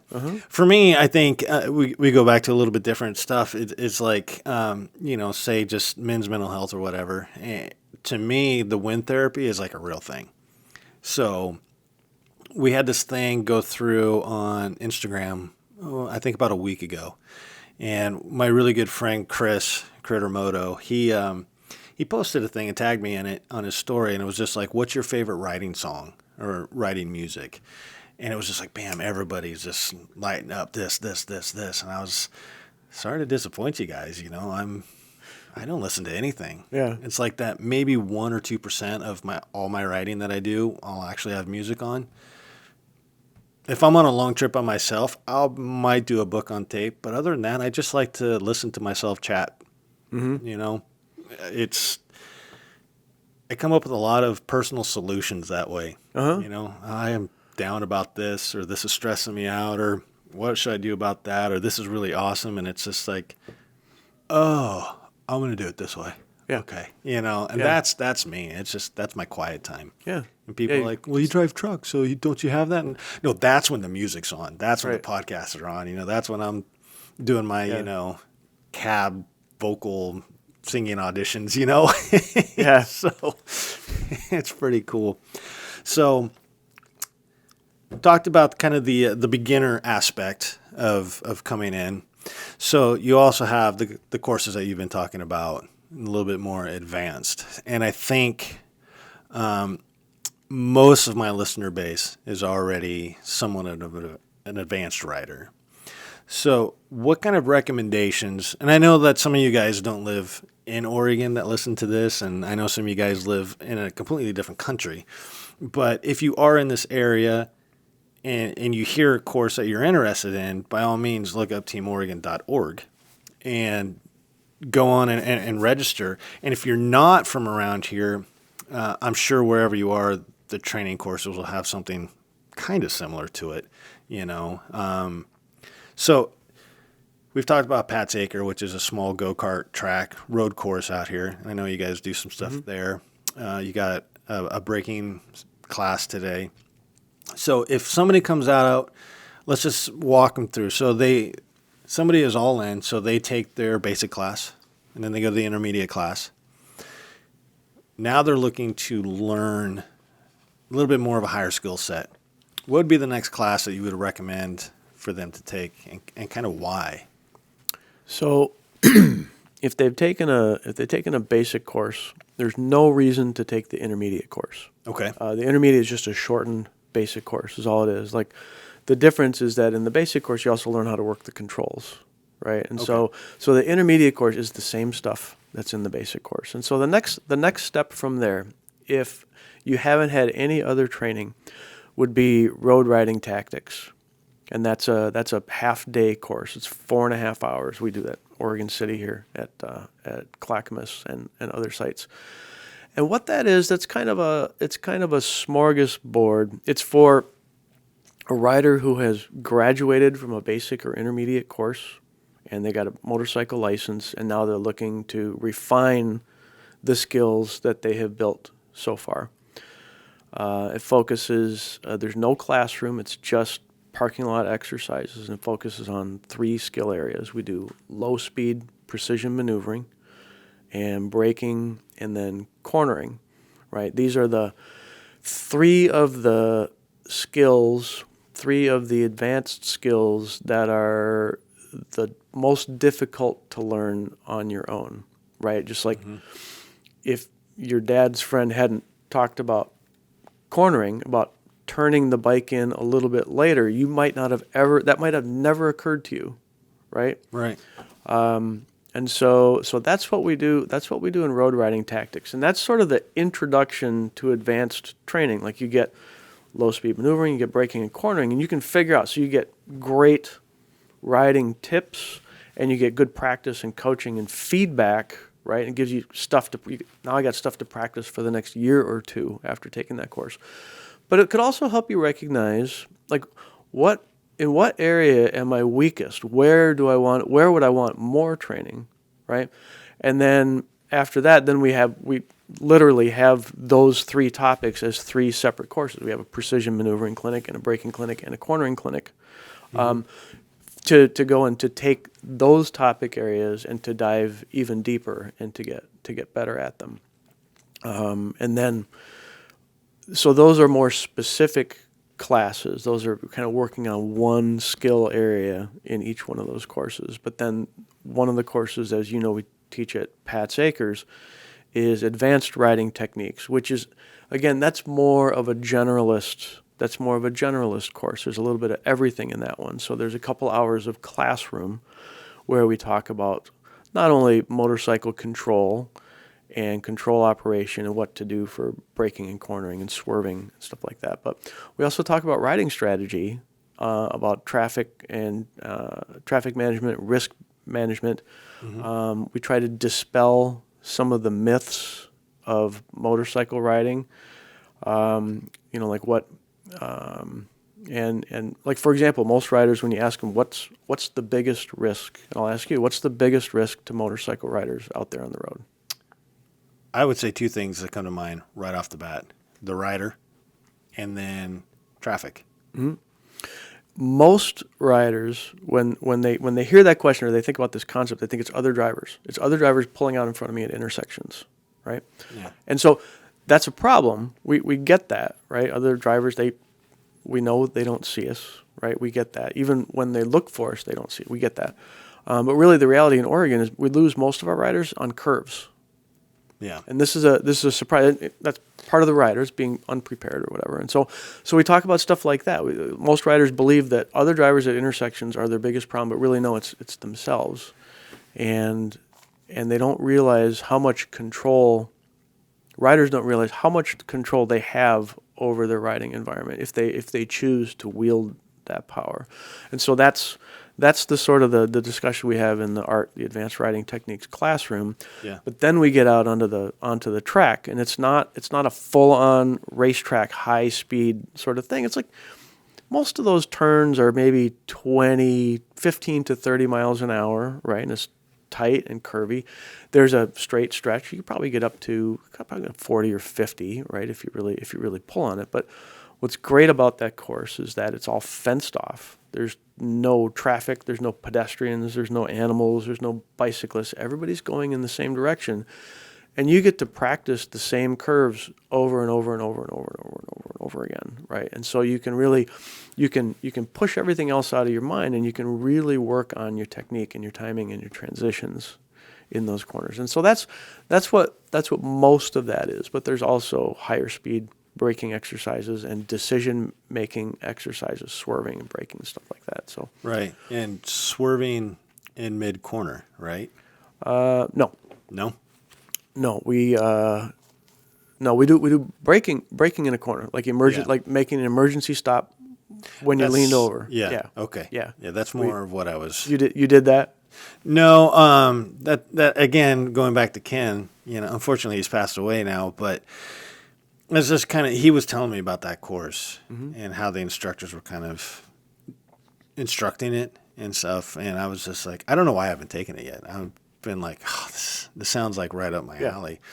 And going back to the cornering, you were talking about, going around the corner, that's how we lose a lot of people. I was actually watching, I don't know if this statistic is actually correct, but I was watching another motorcycle instructor out of Texas. And he said it was like 80% of all motorcycle fatalities are in corners. That's pretty close. Yeah. I would say 75% of all motorcycle fatalities could have been prevented by the rider. Yeah. And I think nationwide overall it's like 45 to 50% of the fatalities are in curves. Yeah. And really that's just too fast, right? And not a good enough head turn, right? If your speed is right and you turn your head and you're looking through the turn, you can make any corner. It's like it's not rocket science. It's not rocket surgery, right? Yeah. I think I think a lot of people, when they panic, when they're getting a little wide in a corner, whether it's braking in a turn, is that the term? Might be. Yeah. Whether it's slowing down through there, going a little too hot. I think a lot of people panic and they kind of sit up because they're panicking. And I think most bikes will be able to make that turn. So I think the practice and being comfortable in the corners, in the lean, especially with low traction in that situation coming around, I've done that a few times. I won't say the road names, but just right down here, there's some roads, and they have really tight S-curves. And I'm talking like they're 10-mile-an-hour curves. Mm-hmm. And they go uphill, and your head around, I've been riding those same corners for years. And so I constantly am like, remember when you used to take these at like 11? And now you're doing them at like 25, 30 miles an hour. And It's just, wow, your head's so far around. And it's just those little things that you guys teach is just, you implement them through your riding. And like I still hear, like I said before, like, get your head around. And I'll be on corners and I'll hear him saying that as I'm making the corner. And I just chuckled to myself. I'm like, years later, it really works. That's one of the techniques. Like I said, some of those experienced riders who come to us with an attitude. That's one of the things that can win them over, is when you show them how powerful that head turn is, and their head and eyes like, oh man, that works. I never knew that. Yeah. And then we've got them, right, and then we can teach them some other stuff the rest of the day. we believe so strongly that really head and eyes, right? That's our thing. And there's more to it. There's more to it than we'll save that for another podcast. But years ago, in the mid-aughts, we conducted an experiment. We outfitted a bike and a rider, or several riders, with camera equipment and a computer. This was 2007 or 2008, so there was a lot of computer equipment. But they had a camera on the front of the bike, and then a camera on their helmet, but the camera was pointed in, and it was pointed at their eye. Oh. And so then we took these riders out, and we filmed them. We filmed what they could see in the environment. It might have, I don't remember if the camera was on the bike or on the helmet. It doesn't matter. But anyway, we took the video of the environment and then the video of where the rider's eye was looking, and we matched those two videos up, and so we could see where in the environment the rider was looking. And we compared 3 different types of riders. We compared experienced riders with beginners, right? People who had no or very, very little riding experience. And then our third group was beginners who had taken a basic training course. Right? Okay. And so you could probably sense where this is going, but experienced riders, like in the riding environment, where do you think they were looking most of the time? Probably just barely around the corners. They're looking straight ahead. more through the corners. Yeah, they're looking. Their eyes are much further up and much further through the corner. And like beginners, we know where they're looking, right? Yeah. They're looking down at the ground, right? They're not looking.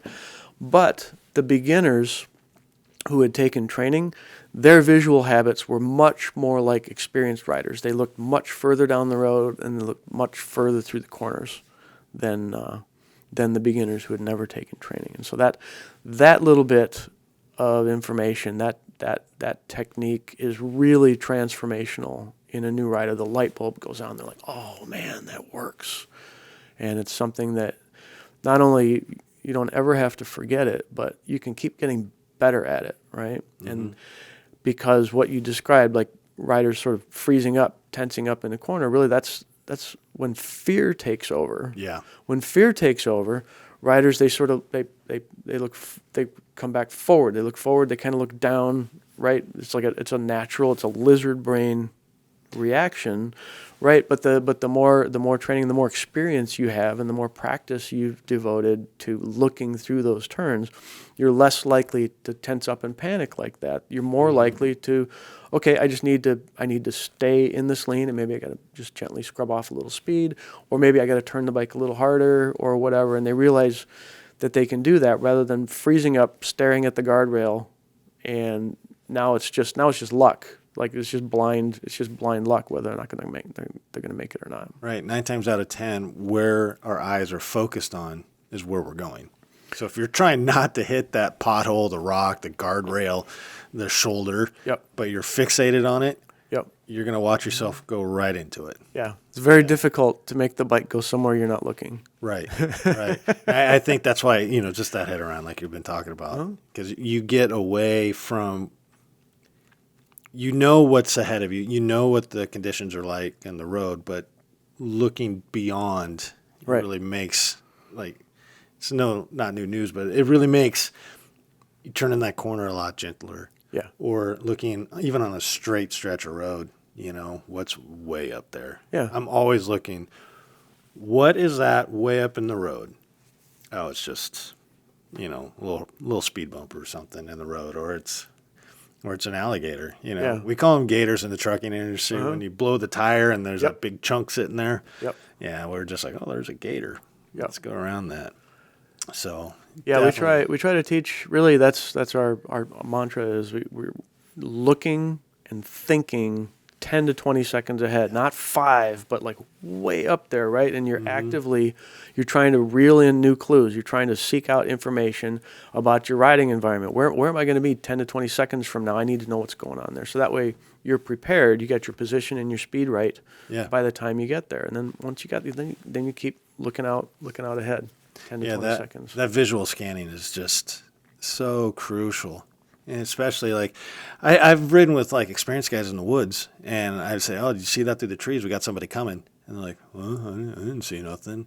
Because you're just used to, I see the road is going to make a right. Well, I'm looking through the trees and I just saw something. I think we have a car coming. Right.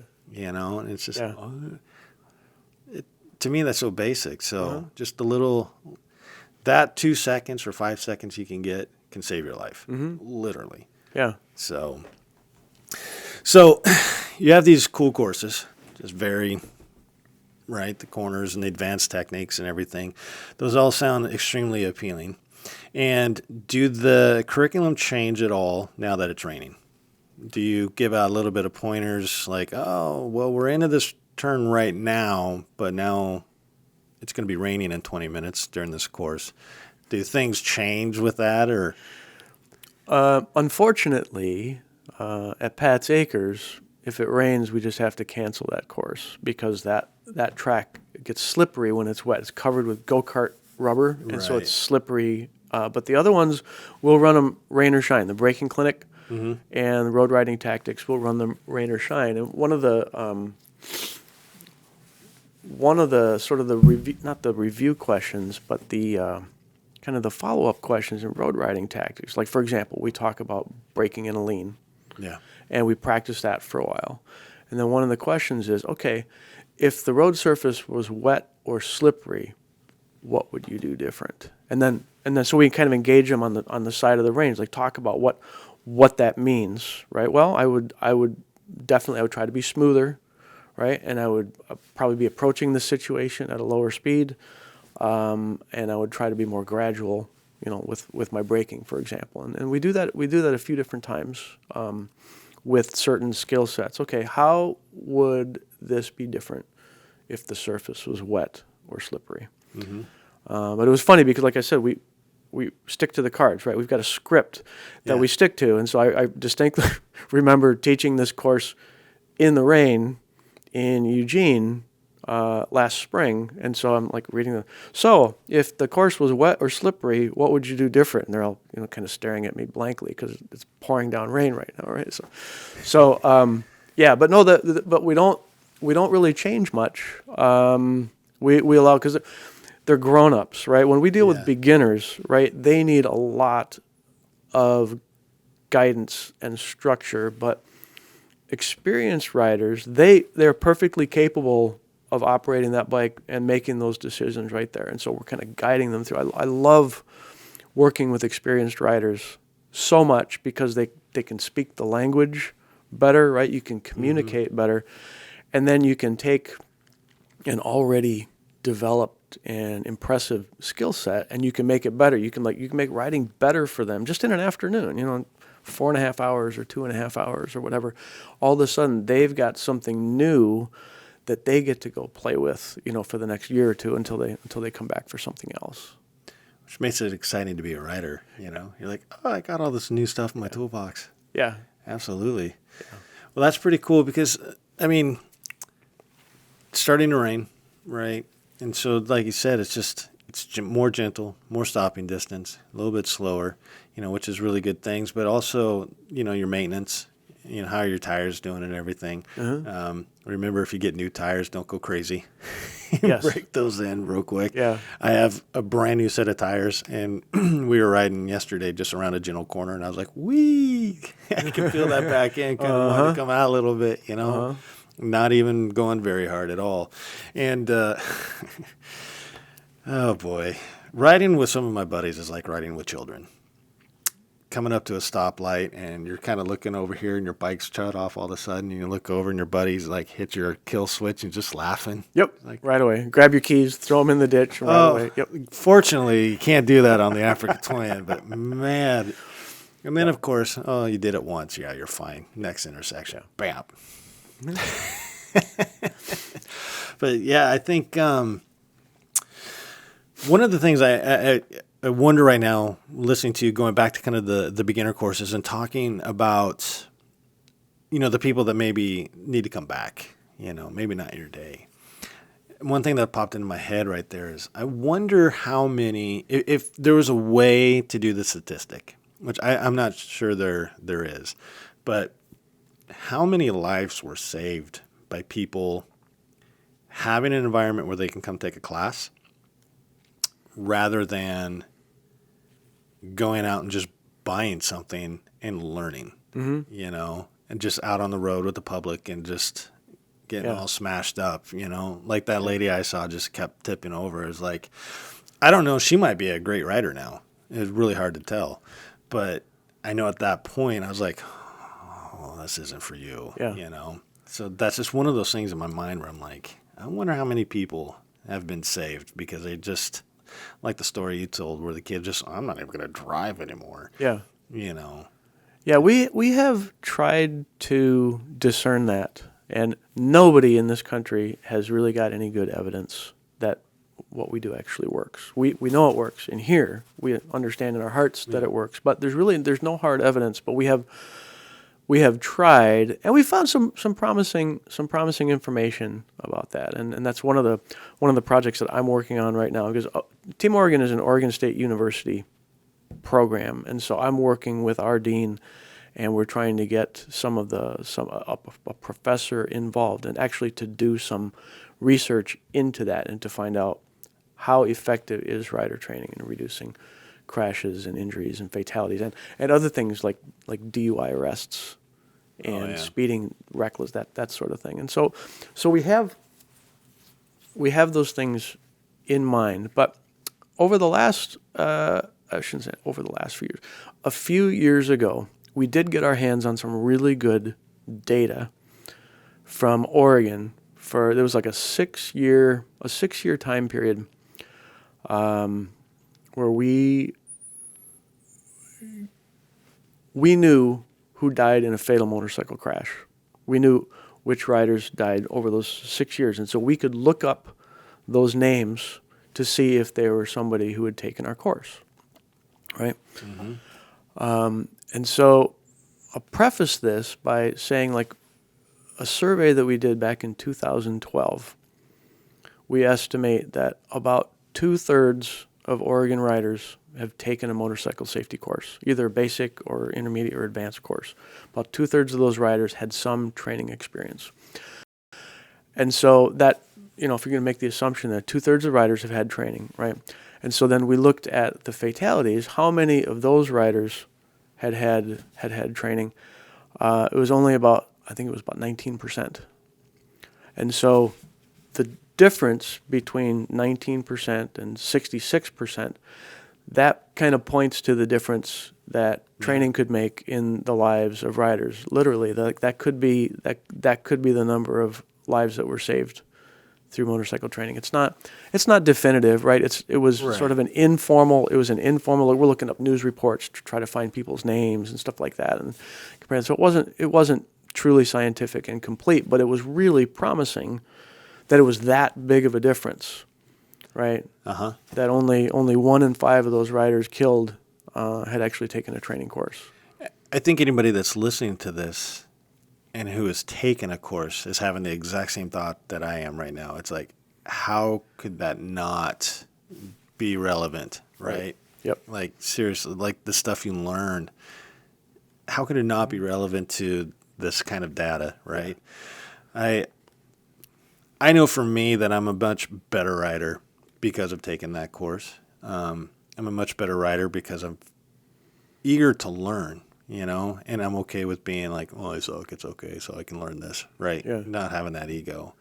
So I think that's a very interesting statistic for sure. And there has to be some sort of, legitimacy to it. Yeah, so we're going to try to chase it down. Really, we need to connect with our partners at DMV, right? We need to get. We're hoping that we'll be able to get a hold of the records that we need to make a good comparison. But also, I think we're going to need to explore the counties and the courts, because we can look at arrests and convictions and things like that, and we can see, our riders who've taken training, are they less likely to be arrested for DUI or DUII in Oregon? That sort of thing, like reckless riding, careless riding, even speeding. I mean, speed is still.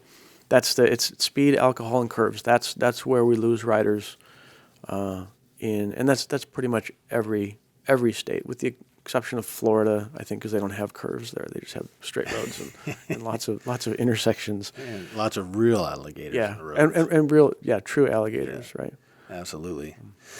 Yeah, Florida is a whole different thing. And going back to like just the safety, it still blows my mind that, I go into Idaho or Nevada and I'm like watching these riders go around in jeans, tank tops, and no helmet, just flying down the road. Yep. I'm just like, whoa, it's so weird to see.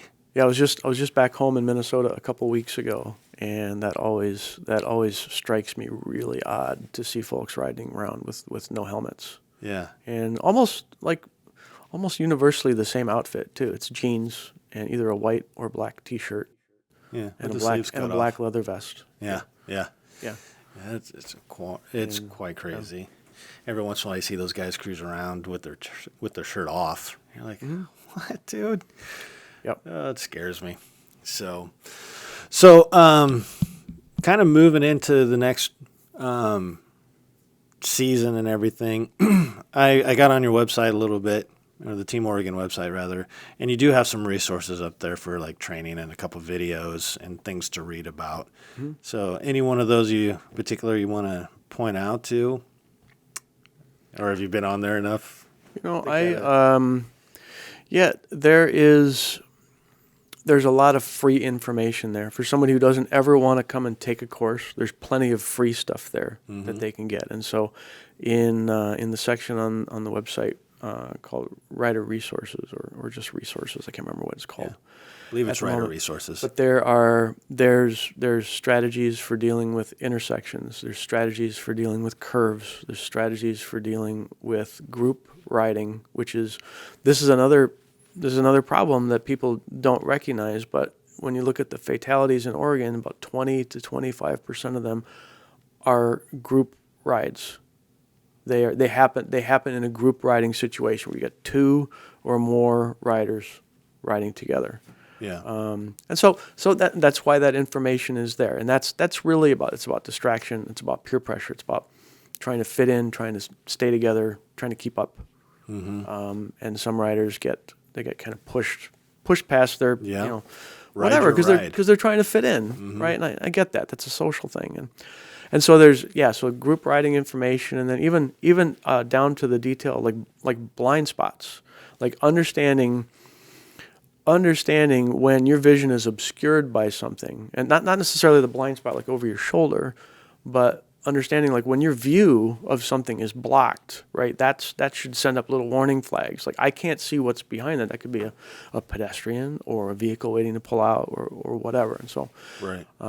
We've got lots of good riding tips there. There's a great video how to pick up your motorcycle when it falls over, right? Because there's a way to do it without hurting yourself. Yeah. That even the smallest person can lift some of the biggest motorcycles using the right technique. Yeah, absolutely. And I would encourage people to go to, like I said, if you're in Oregon, go to teamoregon.org and go just peruse the website and learn and get out and ride, as Critter says, get out and ride, but get out and practice. I think it's so key. Yeah. Cones are cheap. Go get some cones. If you're somewhere around where Team Oregon actually conducts these classes, you can get there early or late, or during the weekdays when they're not, holding their classes. You can get there, after work, before work, on your lunch break or something, and just get out there and you can just do drills. It's so surprising just how basic it is. Just throw out a couple cones. You're like, oh, that was actually harder than I thought, and then, 20 minutes later, you're like, all right, I got this. And now you keep doing that drill again, and you just become a better and better and better rider. And it's okay to push yourself to be better. It's that statistic I heard is just most riders take one course, if at all, and that's the extent of their knowledge. Yeah. I was watching a YouTube video, and another instructor, I forget where he was from, but he was talking about Sturgis. And they had like an intersection cam going on. And he was just like talking, like, I'm not pointing out these kind of riders. I'm just pointing out because there's so many right here. This guy's doing this correctly, and this is why. This guy's not doing this correctly. This is why. And it was just, And that's where that kind of the statistic came from, where I heard it was just, wow, nobody really, a lot of people don't advance their knowledge. Yep. They got their license. They've got everything they need to know. There's no more to learn. And unfortunately, yeah, those folks, they don't know what they don't know. Right. And those are the people, unfortunately, when they get into a situation, they may not have the tools. Yeah. They may run out of tools. You're right. Yeah, that's not fun at all. Yeah. So, but you don't. Another thing I should point out, like you don't need one of our training facilities to go practice this stuff. No, you don't. And really, for the record, you're really not supposed to do that. That's school property, and there's risks involved. If you fall down and hurt yourself or whatever, then it's like that's a big deal for them. And so that we set aside, like, we reserve time just for our instructors to practice, and stuff like that. But we make sure that we ask permission. And so I should emphasize that maybe you're recommending you go do this. You got to be aware you may be doing that without permission, and the college or the facility may not like you being there. Right. That's that's a very good way to say that. But you got parking lots, you got fields, you've got, maybe you live on a pretty chill street like I do. You can get out and do some U-turns or whatever right here, which I've done and have my neighbors look at me like, what are you doing? Yeah. But, anywhere you can get out and practice, definitely. Yeah, and it's worthwhile to consider doing it with a friend. Yeah. Because not only you got somebody to bounce ideas off of, but you also, I think talking about riding and talking about techniques and taking that time to verbalize what you're experiencing or what you're working on, that helps you process and understand the information and like that better. It's definitely worthwhile. I had an experience. There's a kid at OSU, Oregon State University, and I've kind of gotten to know their motorcycle club, and he said, I'm having trouble with this one turn. I just don't understand what's going on. I'm like, well, let's talk about that. Let's do this. I just decided we're gonna get together, and we went over to Reeser Stadium. They got a big parking lot there or whatever, and we just kind of talked a little bit about it, and about, okay, well, and so really he's talking about a 35 mile an hour road that's straight, and there's an intersection he needs to turn at. He needs to turn right on this, and so he always feels like he's turning too tight. He's going too fast, or he's not going fast. He's just really confused by this whole thing. And so, without going into too much detail, what we did, we kind of understood. Basically, I broke it down. Like, the problem is you don't really understand the line that you need to take through that turn. And so we're going to practice that. And so we did. We just threw down some cones, and I had him approach and slow, and then carve the same line through the turn over and over. Now let's try it to the left in case it's got to be a left turn. Let's do that. How is this different? So we practiced that for a while, and then we went out, and then he took me over to the place where he was having trouble, and then we just went and we practiced over there for a while. We just kept making the same turn over and over, and I recognized that part of his hang up was the fact that he didn't understand how to get the speed just right and what line to follow through that turn. But he was also, what I didn't recognize until I was there, is that he was terrified of cars behind him, not aware that he's slowing so much for that turn. I'm like, okay, well, let's talk about that. How can you make those people behind you more aware of your intentions, right? And he was kind of at a loss, right? And so I kept pushing him, trying to be a mentor, like, well, what are some ways? And so we discovered that, flashing your brake light maybe once or twice before you intend to slow, that might alert somebody behind you. Using a hand signal in addition to your turn signal is very conspicuous, right? Right. Nobody does that anymore. What's that guy doing? He's gonna turn, right? So it's sort of drawing attention to yourself, as well as using your riding position, your position in the lane, to kind of protect your lane, protect your position a little bit. For example, if you're going to turn right, and you're way over on the right side of the road to make that turn, what's the vehicle behind you going to do? They want to come around your left. Yeah, they're going to blow past you on the left. But if you stay more towards the middle of your lane, you're protecting your lane a little bit. So they have to kind of back off a little bit.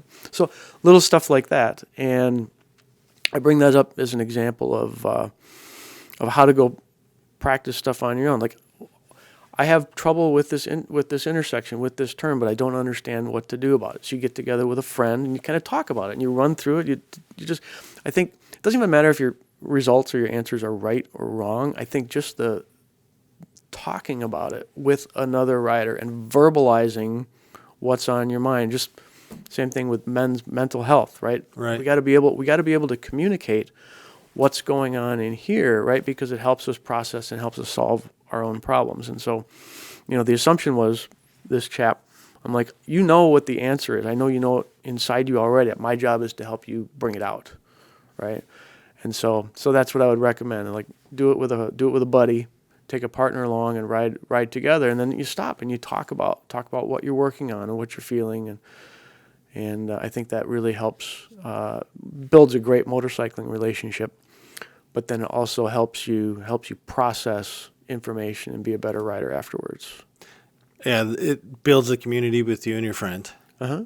Pushes both of you guys to practice and be held accountable for practicing, but also that other set of eyes. That I don't know how many times in just life, coaching, riding, business, you're stuck and you're just like, I'm having troubles with this. And somebody will just be just the way they say the exact same thing and it's just worded a little bit different. You're like, oh yeah, I got that now. Yeah, that's our philosophy. A lot of the work that we do at Team Oregon, we do a lot of training, 10,000 students a year, but we try to do a lot of outreach and engagement and trying to really interact with the motorcycling community, right? Like coming here and doing this is one way of doing that. We do a lot of social media and stuff like that. And my theory behind that is that a motorcycle rider who is just on their own, they're by themselves, they don't have any other riding friends or whatever, they're sort of isolated. I think they're vulnerable. I think they're more at risk than someone who's more connected to other riders or connected to the riding community, because they've got other viewpoints, other people that they can talk to about this and be exposed to new ways of thinking about things. I think riders who are connected to other riders are probably less likely to get into trouble than riders who are just on their own, doing their own thing with no input. Absolutely. I think crossing boundaries, so to speak, of the Harley community and the ADV community and the dual sport and then, the cruisers and everything. I had a really good conversation with a couple Harley guys in a restaurant, and I was just by myself eavesdropping a little bit because they were talking motorcycles. I'm like, huh? What you guys talking about over there? And they were just talking about riding in general. And they were just really talking about certain roads in this area that they really liked and stuff, and these corners, and like, oh yeah, those roads. When you ride something and you're talking about it and it was awesome, you kind of light up. Both these guys were doing that over the same road. You could just see it in their eyes.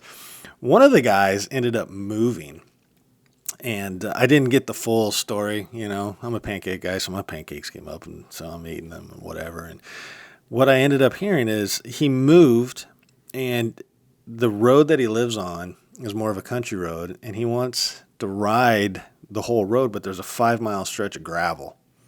And Harley guy, and the way these guys were talking about it, I'm thinking like stereotypical, polished, beautiful bikes, right? And he's like, I don't mind riding the gravel. I just don't feel like I'm safe on it. I'm just all over the place, and back end's coming out, my front end's doing this, and I just slow way down, and I just kind of, you gotta go a little faster. And they kind of look over at me, and I'm like, I ride a lot of gravel, So we ended up having a great conversation just about stuff, and I think maybe I gave him a pointer. No, I'm gonna try that, But it was just that kind of community where just people are just like, oh, we all ride. It doesn't matter what part of the country you're in. It doesn't matter if it says whatever on the side of your tank, We're all just like, we all kind of light up. Hey, let's talk. Yeah. Somebody else on two wheels, regardless of how different it is from your choice of bike, like, you have a lot more in common than you think. Absolutely, because when you're riding and you're going down the highway and you're hitting the twisties and you're doing this and you're doing that, it's all the same, right? We're all going down. Some bikes you're fighting into the corner and fighting out of the corner, and some will corner a little bit better. I've ridden a couple bikes where I was like, oh my God, how do you ride this thing all day? I mean, you've got to like seriously fight the thing into the corner with like this counter steer, and then fight the counter steer to come out of the corner. It's just like, that's fun. Yep. Yeah. Some guys love that. I asked, how in the world do you, a guy on a Harley trike, like I had tried it, and it required so much upper body strength to turn that bike. I'm like, how do you do that? What technique do you use to get that thing turned? He's like, he's an old military guy. He's like, I just reef on it. I'm like, I learned a new word. I just reef on it. Yeah, reef on it. So, no big deal. Yeah, everybody's got their special, the thing that they love about it, right? Like there's a book written, I can't remember the author's name now, but the book was called Bodies in Motion, and it was a book that was published by the Aerostitch, the Rider Warehouse. And half of that book is just diagrams of engine vibration harmonies or whatever. It's like there's, different twins and triples and fours or whatever. They all make a little different feel, singles or whatever, the different vibrational feel. And one of his, I have to admit, I kind of breezed through that part because I'm not really scientifically minded, but his argument was that there are certain types of engine configurations that are more pleasurable to humans based on their vibration and their resonance, right? It seems to be twins, right? It seems to be, that's the most, traditionally the last 100 years, that's the most popular bikes have always been twins, right? Until only very, very recently, but still, you look at BMW, look at Harley Davidson, right? They don't venture too far from what they know riders love.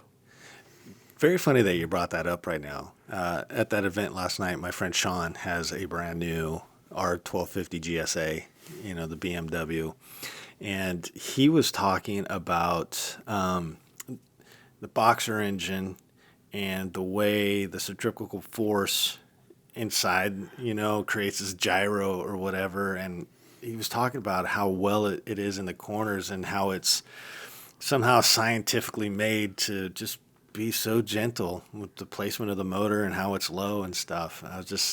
It's kind of a fascinating, if you're kind of a science guy, you're kind of like, oh, okay, that's kind of cool how it makes you ride better, Yeah. So, and you're talking about reefing on it. Again, my buddy Critter, he and I were at the Giant Loop ride this year, and Ural was there, and they're a motorcycle manufacturer that does sidecars, right? So he and I went out and we rode in one of those, and he actually I was in the sidecar and he was driving it. But I just remember him talking about, like, you can't turn.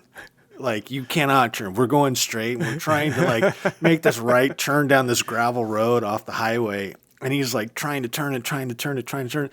And I'm sitting there, and I'm, watching him. I'm dying laughing. And I just look over, and here's this giant ditch. And we're going, right for it. I'm screaming, watch the ditch, watch the ditch. And it was just, it was hilarious. In fact, if you go to the channel, Motorcycles and Pancakes, you could find that video. It's 3 minutes long of him and I just laughing, riding in that thing, but it's reefing on it. Mm-hmm. Yeah. So we have been at it for 2 hours and 15 minutes. All right. That's been pretty good so far. I wanted to say this is probably a good place to wrap up. Okay. I really appreciate you coming on here, and I really want the outreach of this channel to be with interesting people, but also to be teaching people as well. And I think a lot of the things that you brought to the table today really, I think will get people to think, and maybe hopefully somebody will be out there and be like, you know what, I do need to practice because A, B, and C is weak on me, or maybe I do need to counter on my bike. Just being able to be safer and more like, it's a change of the season. I've said already, up here in Oregon, it rains from September to June. That's our rainy season. And, we're there. Any day it's going to start raining and not stop for a while. And so our riding needs to be different. because we are so used to summer riding, and it hasn't rained. Well, I guess it's rained a little bit here lately. I was actually out of town, but we got to remember that first rain's coming up. All that white stuff's going to be on the roads. It is going to be super slick. Yeah. So be really careful, slow down, don't hit the corner so aggressively. Really make sure your bike maintenance is up to date. Chain or shaft driven, make sure all that's good, because some of that stuff you don't want to have an issue on a corner. Yeah. Especially if it's slick out when it's raining. Yeah. You got to be really smoother. Just really you can still ride on the miserable wet roads. Yep. It's got to be smoother. Moss is trouble. Mm-hmm. And then the kind of the smeary, slimy back roads in the wintertime, they can be trouble. You want to set yourself up for success. Might want to not ride on the most treacherous roads in the wintertime. But I agree. But really, it's about being smooth. And when it comes to commuting and riding around town, you want to be visible, right? And so ways to do that, we talked about, bright helmet, bright jacket, but also lighting. Just adding auxiliary lights to the front of a bike, particularly if you can do it sort of in that triangle configuration, you look like an oncoming freight train. Right. Way less likely that people are going to pull out in front of a freight train.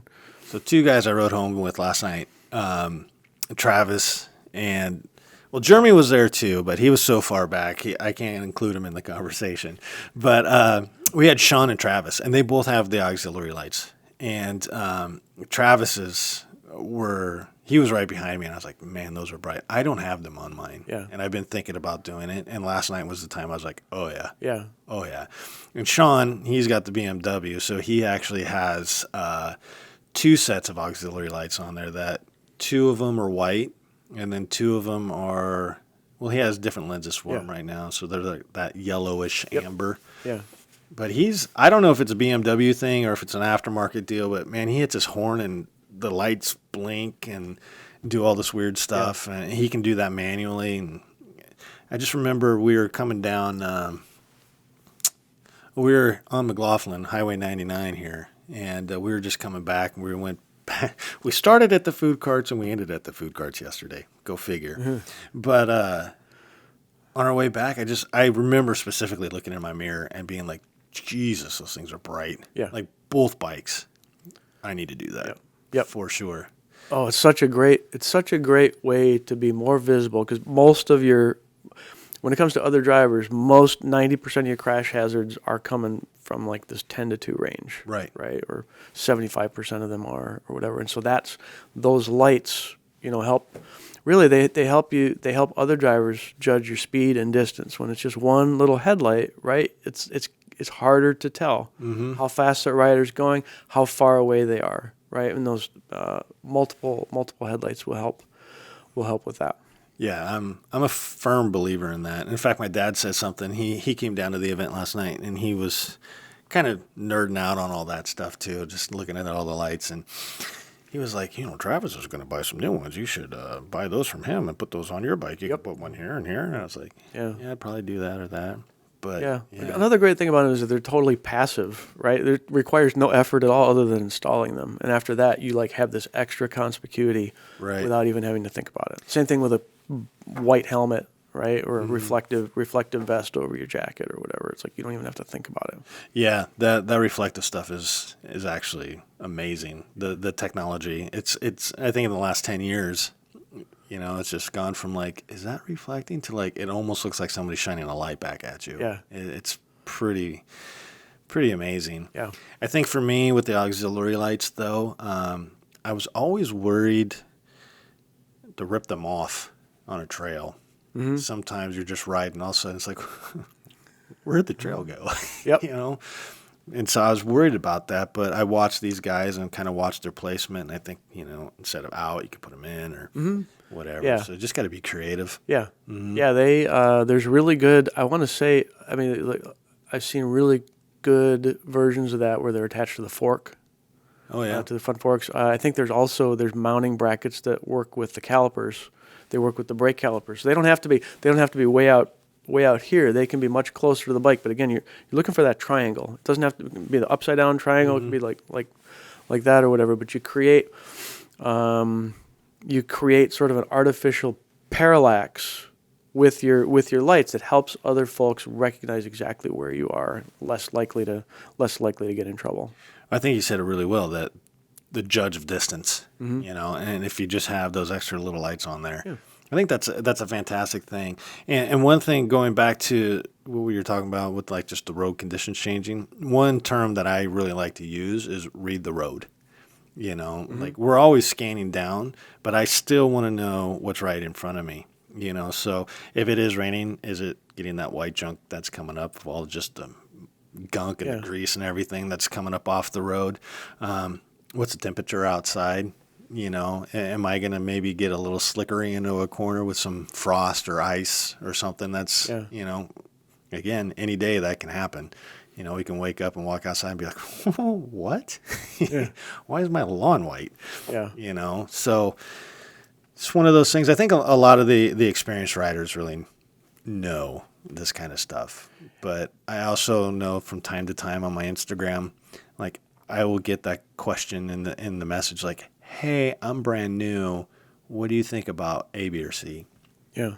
So it's very trying to give people good advice, but also being kind of weary of hoping that doesn't go wrong, Yeah, surface hazards they're easy and they're difficult to manage, but they're mostly easy if you, like we said before, you're looking and thinking ahead 10 to 20 seconds, right? You're evaluating the road surface, right? But it's like that's the surface you're on. It's too late to do anything about the surface that you're on. So you're looking up 10 to 20 seconds ahead. What you're looking for is not so much the road surface. You're not trying to tell what it is. You're trying to tell if there's a change in the road surface, right? And that's like one of the most basic things we teach in training is like you're looking for color and texture, right? And it's like it's and you can see that 10 to 20 seconds away. You can tell a dark spot in the road. I don't know if that's good or bad. I just know that it's a change, and so I got to be ready for it. So then you get a little more time to analyze it and assess it and vary your speed, change your speed or change your position to accommodate it. Yeah.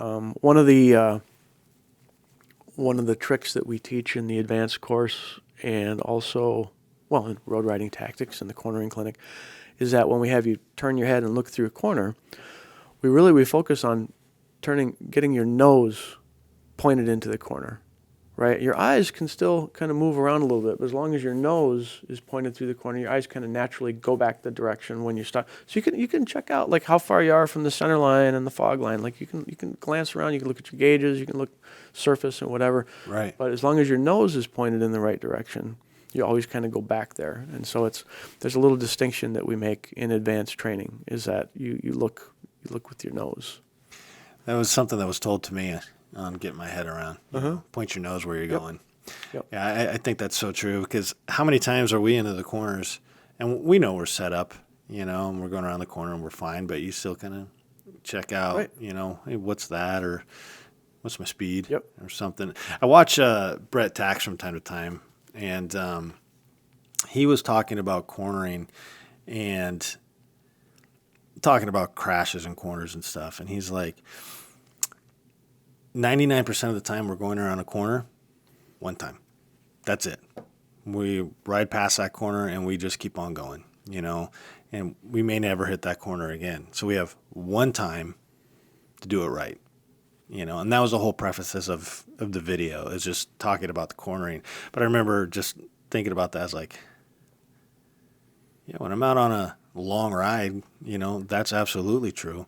Is it true just riding around the neighborhood or commuting or whatever? No, we're going to hit those corners time and time again. But just thinking about that, it's so true. So everything that goes into play with it, setting up correctly, what's your speed for it, My grandfather was a big-time motorcycle rider, and his whole philosophy, he rode like a bat out of hell. So we got to start with that. Yeah. Double it and add 5. If it's a 30-mile-an-hour corner, you're doing it at 65. Right. Just like, no, not all the time. Yeah. But we can do a 30-mile-an-hour corner at 40 pretty easy. Yeah. Not even think about it, Yeah. But just getting it all set up, and then you hit that corner, and you're like, yeah, that's pretty good. Yeah, the advisory speed, the orange sign that you get before a corner in Oregon, they're really well marked curves in Oregon. Not so much in other places. It's a great guideline. It's like that 30 on there for 30 mile an hour. That's the engineer's way of telling you what the radius of that curve is, right? And then it's up to you to decide, like, okay, so based on my skill level, this bike that I happen to be riding today, right, and how I'm feeling, right, I know I can take that number and I know what that means. I know what that means for my speed when I get to the entrance to that corner. For some people, it's double plus 5. Other people, it's that minus 5 or whatever. It's like that's totally But it's a great measuring stick. Yeah, ride your ride. Yeah, and that goes back to the group rides. Yeah. It's always good. In a group ride, you got to have the experienced guys in front and the guys sweeping in the back.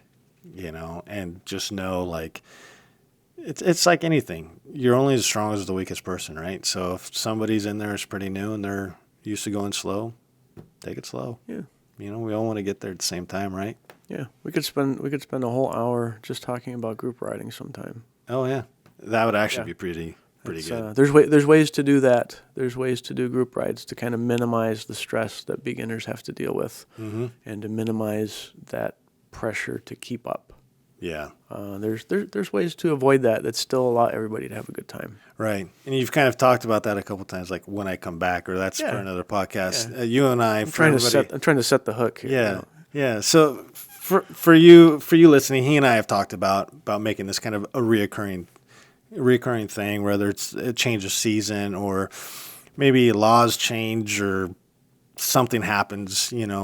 We have a really good resource here, and I think we're building a good relationship to come back and, just kind of our resident expert, if you will, and I really appreciate it. And took a little bit, to kind of get you guys set up and get this planned out, and you went on vacation and I was out doing my thing and stuff, but I think it's been great. You come in here, listening to what you have to say, and little nuggets of knowledge you're throwing out. I'm like, oof, I grabbed that one. So again, like, I really hope that people that are listening to this really kind of take it to heart, because this is a lot different than what we've been doing, right? It's been just YouTubers or, guys that just ride, and I just want to know, how'd you get into YouTube? How'd you do this? How'd you do that? And it's been kind of cookie stamped over here. And this is kind of way different than what we've done so far, and that's really something, like I said, I want to do. I want to talk to interesting people. I don't want to talk to just somebody because I ride a motorcycle, so I can be on there. And no. People who are interesting, people who have a story, people who can educate and bring something. Those are kind of the people that I'm looking for. And motorcycling brings us together, but I think everybody is so much more than just the motorcycle, the riding, and that was kind of the foundation that we started this on. Yeah. So you coming on and agreeing to do it, and the emails going back and forth, it's been wonderful. Good. And, I really look forward to many more of these. Yeah. Yeah, it'll be fun. I'd love to come back and serve. This is when I decided to become an instructor way back when, I thought I did that because I thought that was like the pinnacle of like motorcycle accomplishment. That's as good as you can get, right? Mm-hmm. And now I realize that actually no, it's a really cool, fun way to make the world a better place, right? Just talking about this stuff, and there's going to be some things that you like, there's going to be some stuff you disagree with. That's totally fine. But as long as we're having this conversation, right, you're going to be a better rider for it. Right. Maybe a conversation we'll figure out here pretty soon. I know it keeps coming in, going away, coming in, going away, is the lane splitting conversation. Yeah. So we can have fun with that. Oh, yeah. Yeah. I've been all over the country and seen great examples and horrible examples. Yep. I'm like, bro, you shouldn't be doing 70 miles an hour between cars. Just saying. Yeah. Whatever. So, well, with that, do you have any social medias or anything that you want to plug? We, so the Team Oregon website it's team-oregon.org. There's a bicycle club that uses teamoregon.org. But anyway, Oh, okay. I brought some stuff for you. Oh, heck yeah. Thank you. And so, but no, we have a Facebook page and Instagram, and I try to check in. I try to check in on LinkedIn from time to time, and we do some Twitter stuff mostly to announce openings, course openings for beginners who need to get their endorsement. Okay. But my goal behind the Facebook and Instagram is to just kind of have a drumbeat, kind of a constant conversation. So it's a lot of riding tips.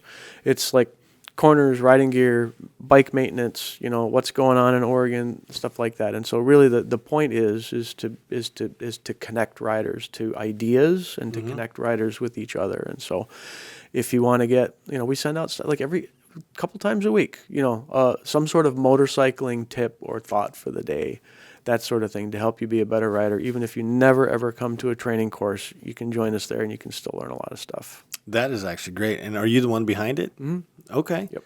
That's fantastic. I think we'll definitely throw some links up on the description below. If you're watching this on YouTube, if you're or listening to this on Spotify, you can't do links over there right now. So go to YouTube and find it, or I'll drop something on Instagram as well. Yep. For sure. So that's just Motorcycles and Pancakes on the Instagram and the YouTubes.